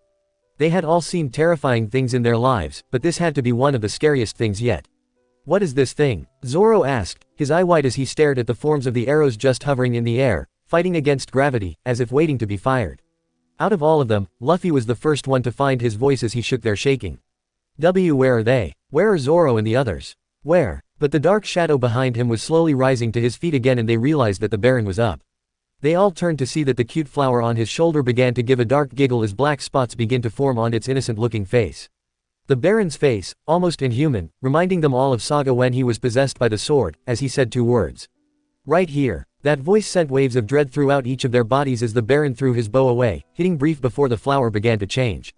The tiny flower evolved into a hideous monster, the petals all fell off its head as its body burst out to take the form of a gruesome tentacle-like creature with mouth full of sharp teeth, spouting from an offside tentacle, while the rest of the body began to grow out parts that looked like they were the organs of some kind of creature, but what scared them all the most were that the memory Straw Hats were all joined together by this creature. The forms of their bodies were all merged together with the thing, trapped and unable to move. Their mouths were all open in disbelief as they stared ahead. Nami fell to her knees in shock as Usopp whispered, "No way. This can't be real," Sanji said, his own eye about to pop out of his head as he stared on ahead, shaking like a leaf. Luffy looked like how they all felt. His eyes were staring ahead at what he was seeing and his mouth was left wide open as if he wanted to scream but couldn't remember how, just petrified by horror at seeing what his friends had become a part of. The Baron only laughed the entire time of seeing the look on Luffy's face before he stopped and went to the cold glare in his empty eyes. "Die," he said, his voice dripping with menace. "Luffy, run," Nami screamed out, but it was too late. The Baron commanded the thousands of arrows, the parts left over from the Lily Carnation to kill Luffy. The arrows all turned in midair towards him and they flew at him as Luffy only turned slowly around to see the scene but didn't do anything to escape. They were all yelling, screaming at him to hurry up and run, but it was like Luffy had become a statue, he just didn't move, too stunned to do anything else but stand there. Thousands, if not millions of arrows began to rain down on the field. Luffy had enough sense to turn back and lower his head, but still the arrows rained down on Luffy's back, arms, and legs. Chopper was in the worst shape of them all as he gaped at what he was seeing. The wounds on Luffy's back, all of them, he now understood, the Baron gave Luffy those injuries. He was the one who hurt his captain with all those arrows. Tears were falling from his face as he was now shaking with rage at all this. He wanted to run out there and stop this from happening, to dash out and help Luffy, but... Luffy! The rest of the crew yelled out, all of them feeling the same way, hating themselves for letting things get this far out of hand. But the Baron was speaking again as the arrows continued to fall around them. You see, every one of those arrows symbolized the days I spent alone after that storm, the Baron went on, all the regrets that I suffer from losing all my dear friends. Now I get it, Robin said softly. That was what made the lily carnation so special, that's what Brief meant when he said that the plant was evil and why the Baron never seemed to be able to trust his entire crew. Well, I don't get it. Usopp gasped out, hugging his body to keep himself from falling apart. His crew was alright, we just saw them. No, Robin said, shaking her head. Those weren't them, not the real them. I understand now. The lily was somehow able to recreate his crew. Recreate his crew? Brook gasped out. He's been living in a dream world all this time. Robin answered quickly, this was what Brief meant when he talked about the monster that gave the Baron his powers. This also explains what happened to Mushigoro when you were talking to him, Nami, as well as why they hadn't aged and why time seemed to have stood still for them. They were never truly real to begin with. Not real. Frankie yelled, never taking his eyes off Luffy's form as the arrows finished firing. The Baron was captain of the Red Arrow Pirates and they were dated back to the time around the previous Pirate King. Robin went on with a frown, but before Roger was executed, they got caught up in a storm and the Baron was the only survivor when he washed up ashore here. He was stranded and left alone. And then at some point, he must have found the lily and with its help he found that he could use her powers to create replicas of his dead crewmates from his memories as well as a massive army of servants in exchange for feeding the plant. So that's why he hates crews. Nami croaked out. Yes, because they remind him that this perfect fantasy of his is just what it truly is, a dream, she answered softly. But why would he do that? Brook asked softly, hating himself for feeling pain for the Baron. He knew how painful it was to be alone, to feel guilt and grief over the fact that they had died, especially when they were still the captain of the crew. He probably felt that if he had did things differently, he could have prevented all this from ever happening. But Brook knew better. He knew that his old crew never would have wanted him to be driven to such a point, to want to kill others for a chance to pretend that they were still with him. He had to keep going because he was all that was left of their will. They would never forgive him if he gave in and became something like the Baron. They would have been ashamed to call him their acting captain if he had become a murderer like this. You mean he's been killing crews and feeding them to that thing for this? Yelled Usopp in fury. What a hypocrite. Zoro yelled in outrage. Isn't he the one who said it's wiser to die and follow your crew? That a captain who can't protect his friends is worthless. Why doesn't he just kill himself then? And what does what happened to his friends have anything to do with us? Why was he blaming Luffy and us for what happened? It's like with Brief, Robin answered, walking forward suddenly. He had a choice to either try to make new friends, or let this loss take over his life. Rather than accept what happened and try to learn from it, he chose to take his anger and hate on everyone so that he won't have to face what happened. Well, that is just bullshit. Zoro said angrily as he breathed hard at the scene in front of him. That's not the issue here. Nami yelled as she went running after Robin and they finally remembered what happened. They went after the girls, who were in front of Luffy. How he was still standing, they had no idea. Luffy stood there motionless as arrows stuck through every part of his body, swaying there slightly like a zombie. A strange gurgling noise came from his mouth and they knew that he must be choking on blood by now. He stumbled and Nami ran out in front to try and support him, but her hands went right through and her eyes had gone blank at what she was seeing. Chopper had also run forward, trying to force him to lay down so that he could give him emergency surgery. He let out a cry of agony himself when he just had to accept there wasn't anything he could do. This was even worse than what he had thought it would be. To see the aftereffect of the injuries was one thing, to see what happened firsthand was even worse. He just shut his eyes and prayed that this memory would hurry up and end with Luffy saving them. Luffy was wheezing for air, trying to breathe as blood spilled from his mouth, and his eyes were rolled so far back they could only see the white of his eyes. The Baron just asked, have you glimpsed what I had been forced to endure? No one made you do this. Usopp yelled back, tears in his own eyes as Luffy swayed. A faint gargling sound was coming from him and it sounded like his lungs were filling with blood.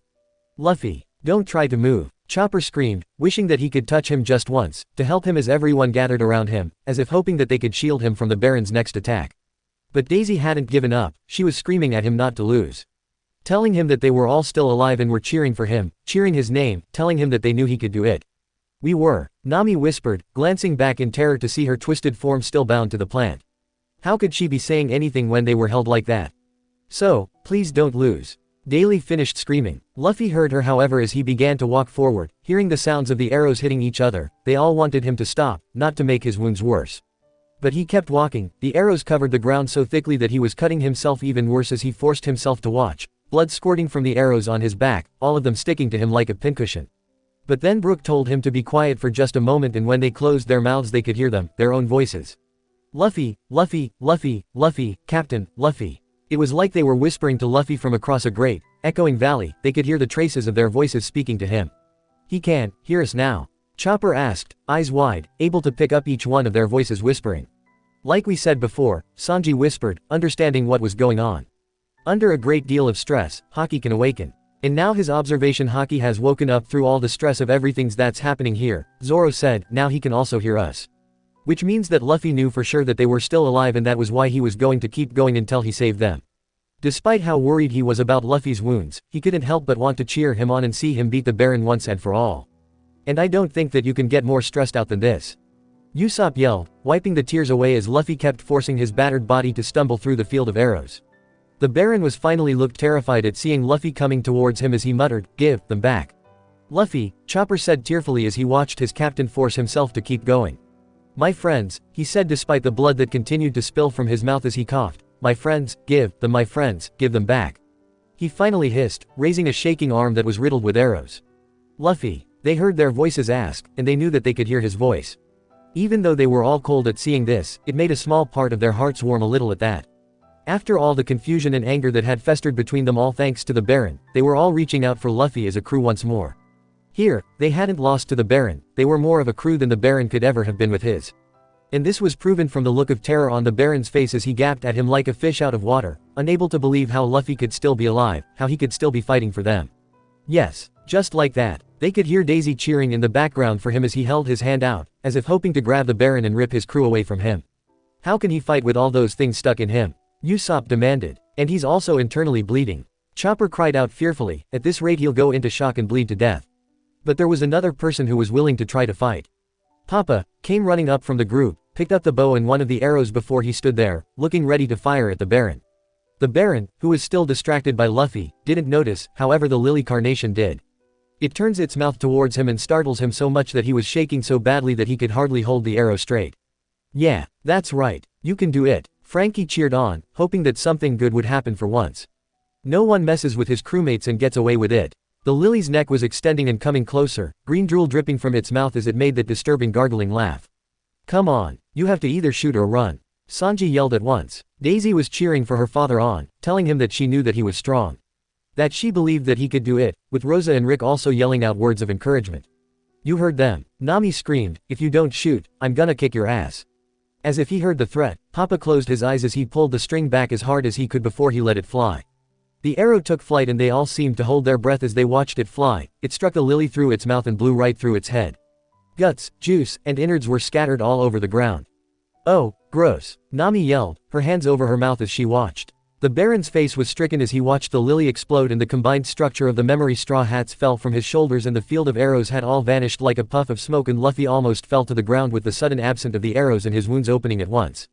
At the sight of the gore all over the ground, Brook and Usopp ran a few yards away and began to throw up, despite the fact that Brook didn't have a stomach. It was a sickening sight. Suddenly the Baron ran to what was left of Lily and began picking up the guts and innards of the creature, tears falling from his eyes as he embraced the parts to his chest, sobbing out. And it wasn't until this moment that they could see it, the scared, sad little man that had everything taken away from him. He knelt in the juices of the lily as he cried, sobbing out, now, no, Mushigoro, my crew, my friends. Nami felt more tears in her eyes. Despite all that this monster had done, she can't help but feel bad for him. Hold on, what was she thinking? She remembered all the things that the Baron had done. If it wasn't for him, none of this ever would have happened. Think of all the suffering he must have caused to pirates over the years, like with Brief and who knows how many others. If it wasn't for him, then they never would have been fed to a monster flower. She shouldn't feel bad for him, she should be angry. But seeing him here, crying over the thought of being alone, she just didn't know anymore. The Baron seemed to have been pushed over the edge as his gaze of rage slowly turned to glare at Brief and the others. They glared back defiantly, showing that they weren't going to be bullied around by him anymore. The Baron, still holding onto pieces of Lily's insides, began to shout, unforgivable. Unforgivable. Now looking demonic, the Baron looked ready to kill them for this. But before he could take just one step, Luffy came out of nowhere, stepping into the puddle of Lily's innards, and with an echoing battle cry, Luffy punched the Baron so hard that he broke the Baron's face. The memory was shaking around them as they heard the sickening crunching sound, and everything faded around them. Given the impact of how powerful that attack had been, they could all tell just what must have happened. Luffy, did he? Chopper whispered in shock. He killed a shadow, Robin answered as they all tried to recover from their shock. It may have looked like him, but that was nothing but an empty shell. The real Baron died long ago and is finally at peace. Still, Sanji whispered, unsure of how to feel about that. At least this way, Brook stated, coming back and still feeling sick. The Baron will never be able to tear a crew apart, will never hurt another person, and he will now be reunited with his crew. Though he couldn't say that he was thrilled with what his captain had done, he knew that this was the best thing he could have done. Though he didn't know the Baron's real crew, if they had loved him as much as he had loved them, then they would want to see this as well. Rather than continue to fool himself with all the fake replicas of his crew, and the corrupted being he had become, they would rather see him rest peacefully before he took any more lives. The memory reappeared slowly this time. Luffy was laying on his back, the others around him, and he was just starting to come to. He was smiling at them all as they all had tears of relief in their eyes to see that he was alright. Luffy seemed to be content as he turned to look at Brief and told him seriously, "Brief, I couldn't have done it without you." "He's right," Usopp said softly, "he really snapped Luffy out of it when we needed him to. We owe him big time for that." Brief was crying in happiness. "What are you saying?" He laughed, "That's supposed to be my line." But Luffy just smirked at Papa and added, "And you too, Pops." "Yeah." Chopper cheered, "Now I get what Daisy said when she said her papa was strong. She was right all along. I was kinda worried about him." Sanji smiled, however he frowned as he looked around, asking, "But the rest of us?" Papa turned red as his children all smiled at him and he laughed awkwardly, modestly telling them that he didn't do much. Luffy suddenly blinked and began asking where the others were as he tried to get up. "No," Chopper yelled, dropping down by Luffy's side, "Luffy, you can't move. Wait until I get here to take care of you." Just then, Daisy was up on her feet, waving over in one direction. "Mr. Reindeer," she cried joyfully as she and Rick went running off. They all looked to see where they were heading and they smiled in relief to see that she was right. The 5 memory straw hats were all there and perfectly healthy and fine. They were all yawning as if they had merely been asleep and glancing around in confusion, as if trying to figure out where they were, enjoying the sunrise. The present-day straw hats were all looking sadly down at Luffy, who was smiling in relief and closed his eyes as their past selves spotted him and began to head towards him. The current Robin suddenly remembered something and glanced up in time to see the 3 lone yellow flowers swaying in the wind, with the Baron's goggles lying innocently beside them. She stared long and hard at it as she heard Memory Nami telling Luffy off for sleeping out here, and the memory faded when Luffy finally laughed at that. "I honestly don't know how to react," Brook said in a stunned voice as he sat down next to Nami, who was looking ahead with a lost look in her eyes. "Damn it," Sanji said, starting to get angry. "What the hell was that idiot thinking?" he demanded, shaking from anger. "Why didn't he tell us?" "Why?" But Zoro just held up his hand. "Let it go," he said, understanding completely why Luffy chose not to mention it. "What for?" he snarled back. "Yeah," Frankie snapped, "why didn't Luffy come out and tell us?" "Because," Zoro said softly, listening to the gentle sway of the wind and the rustle of the tall grass blowing. "He wants it this way. I don't think he wanted us to know." "Well, that's bullshit. What's the point of keeping something like this secret from the rest of the crew?" Sanji demanded hotly. Zoro looked away. "We all have secrets we don't want everyone else to know, don't we?" Sanji blinked before he understood what Zoro was saying. He was thinking of Thriller Bark, wasn't he? And how he knew how Luffy would react if he ever learned the truth to what happened. Was Luffy doing this because he wanted to protect them from the truth like how they wanted to protect him? "But that's," Nami began furiously, but he shook his head, shutting his eye. "This," Zoro said softly, though he understood what she was saying, he felt was his darkness to bear. Luffy and Ace. The 2 brothers had been jumping around High Town, destroying everything in sight. Neither one was bothering to be careful as they ended up either smashing the buildings to pieces, or burnt them to the ground. After everything the nobles had done over the years, they felt that this was a little bit of payback for all the harm they had done. Luffy and Ace had continued their fight. Once they ran out of room in High Town, they continued their fight back through the forest and started smashing through trees. Luffy was doing most of the damage around them, so full of anger that he couldn't help but want to see things to break. "You're not smiling anymore," Ace observed after a while, the 2 now panting for breath from a couple of large tree branches. "What? Did you stop having fun? This is just a fight after all." "I know that," Luffy yelled back, and Ace frowned a little at the suppressed anger in his little brother's voice.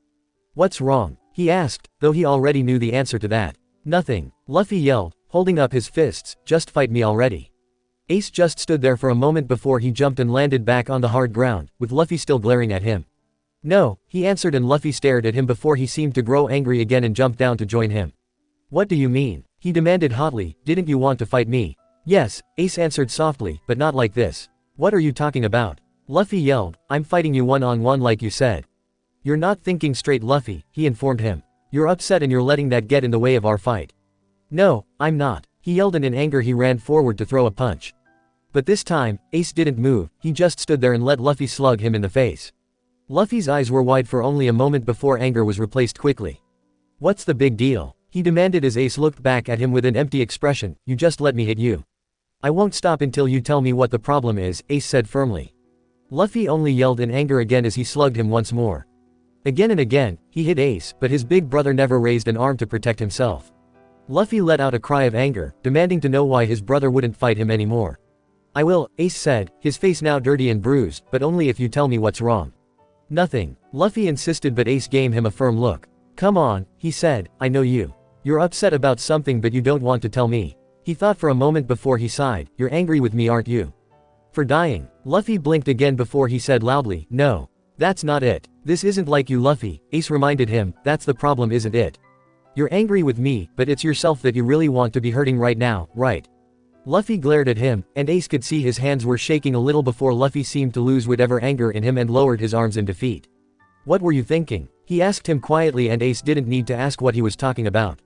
"I wasn't," Ace confessed. "I wish that it didn't end the way that it did, but I told you that it's not your fault. You died for me." Luffy yelled at him, "You just threw your life away for me. After everything that happened, after everything everyone did to save you, why did you save me?" Luffy was panting hard as Ace looked at him with a kind look, letting him rant on. "Because it was right," he answered him softly. "It was my fault that you were there in the first place. If I wasn't so stupid as to let that bastard Teach beat me, then that whole war would never have happened." Luffy glared back at him. "But Blackbeard wasn't after you. He was after me," he told him, telling him of what he said to him back at Impel Down. "He said that the reason you were there was because you were trying to protect me. It was me that was supposed to die that day. Not you." And, Ace's expression softened when he saw the tears burning in Luffy's eyes. So that was the whole problem. Luffy believed that he had died because it was all his fault. But Ace just shook his head. He had used the last of his strength to protect the one thing in the world that was more important to him than anything else. His little brother. "I never blamed you, not once. You did everything you could for me. That was more than enough," Ace told him. "You should have just let me die." Luffy yelled at him. "You think I could have lived with myself for that?" Ace demanded, now sounding angry as well. "I let that idiot admiral get to me and turned back instead of running with the rest of you.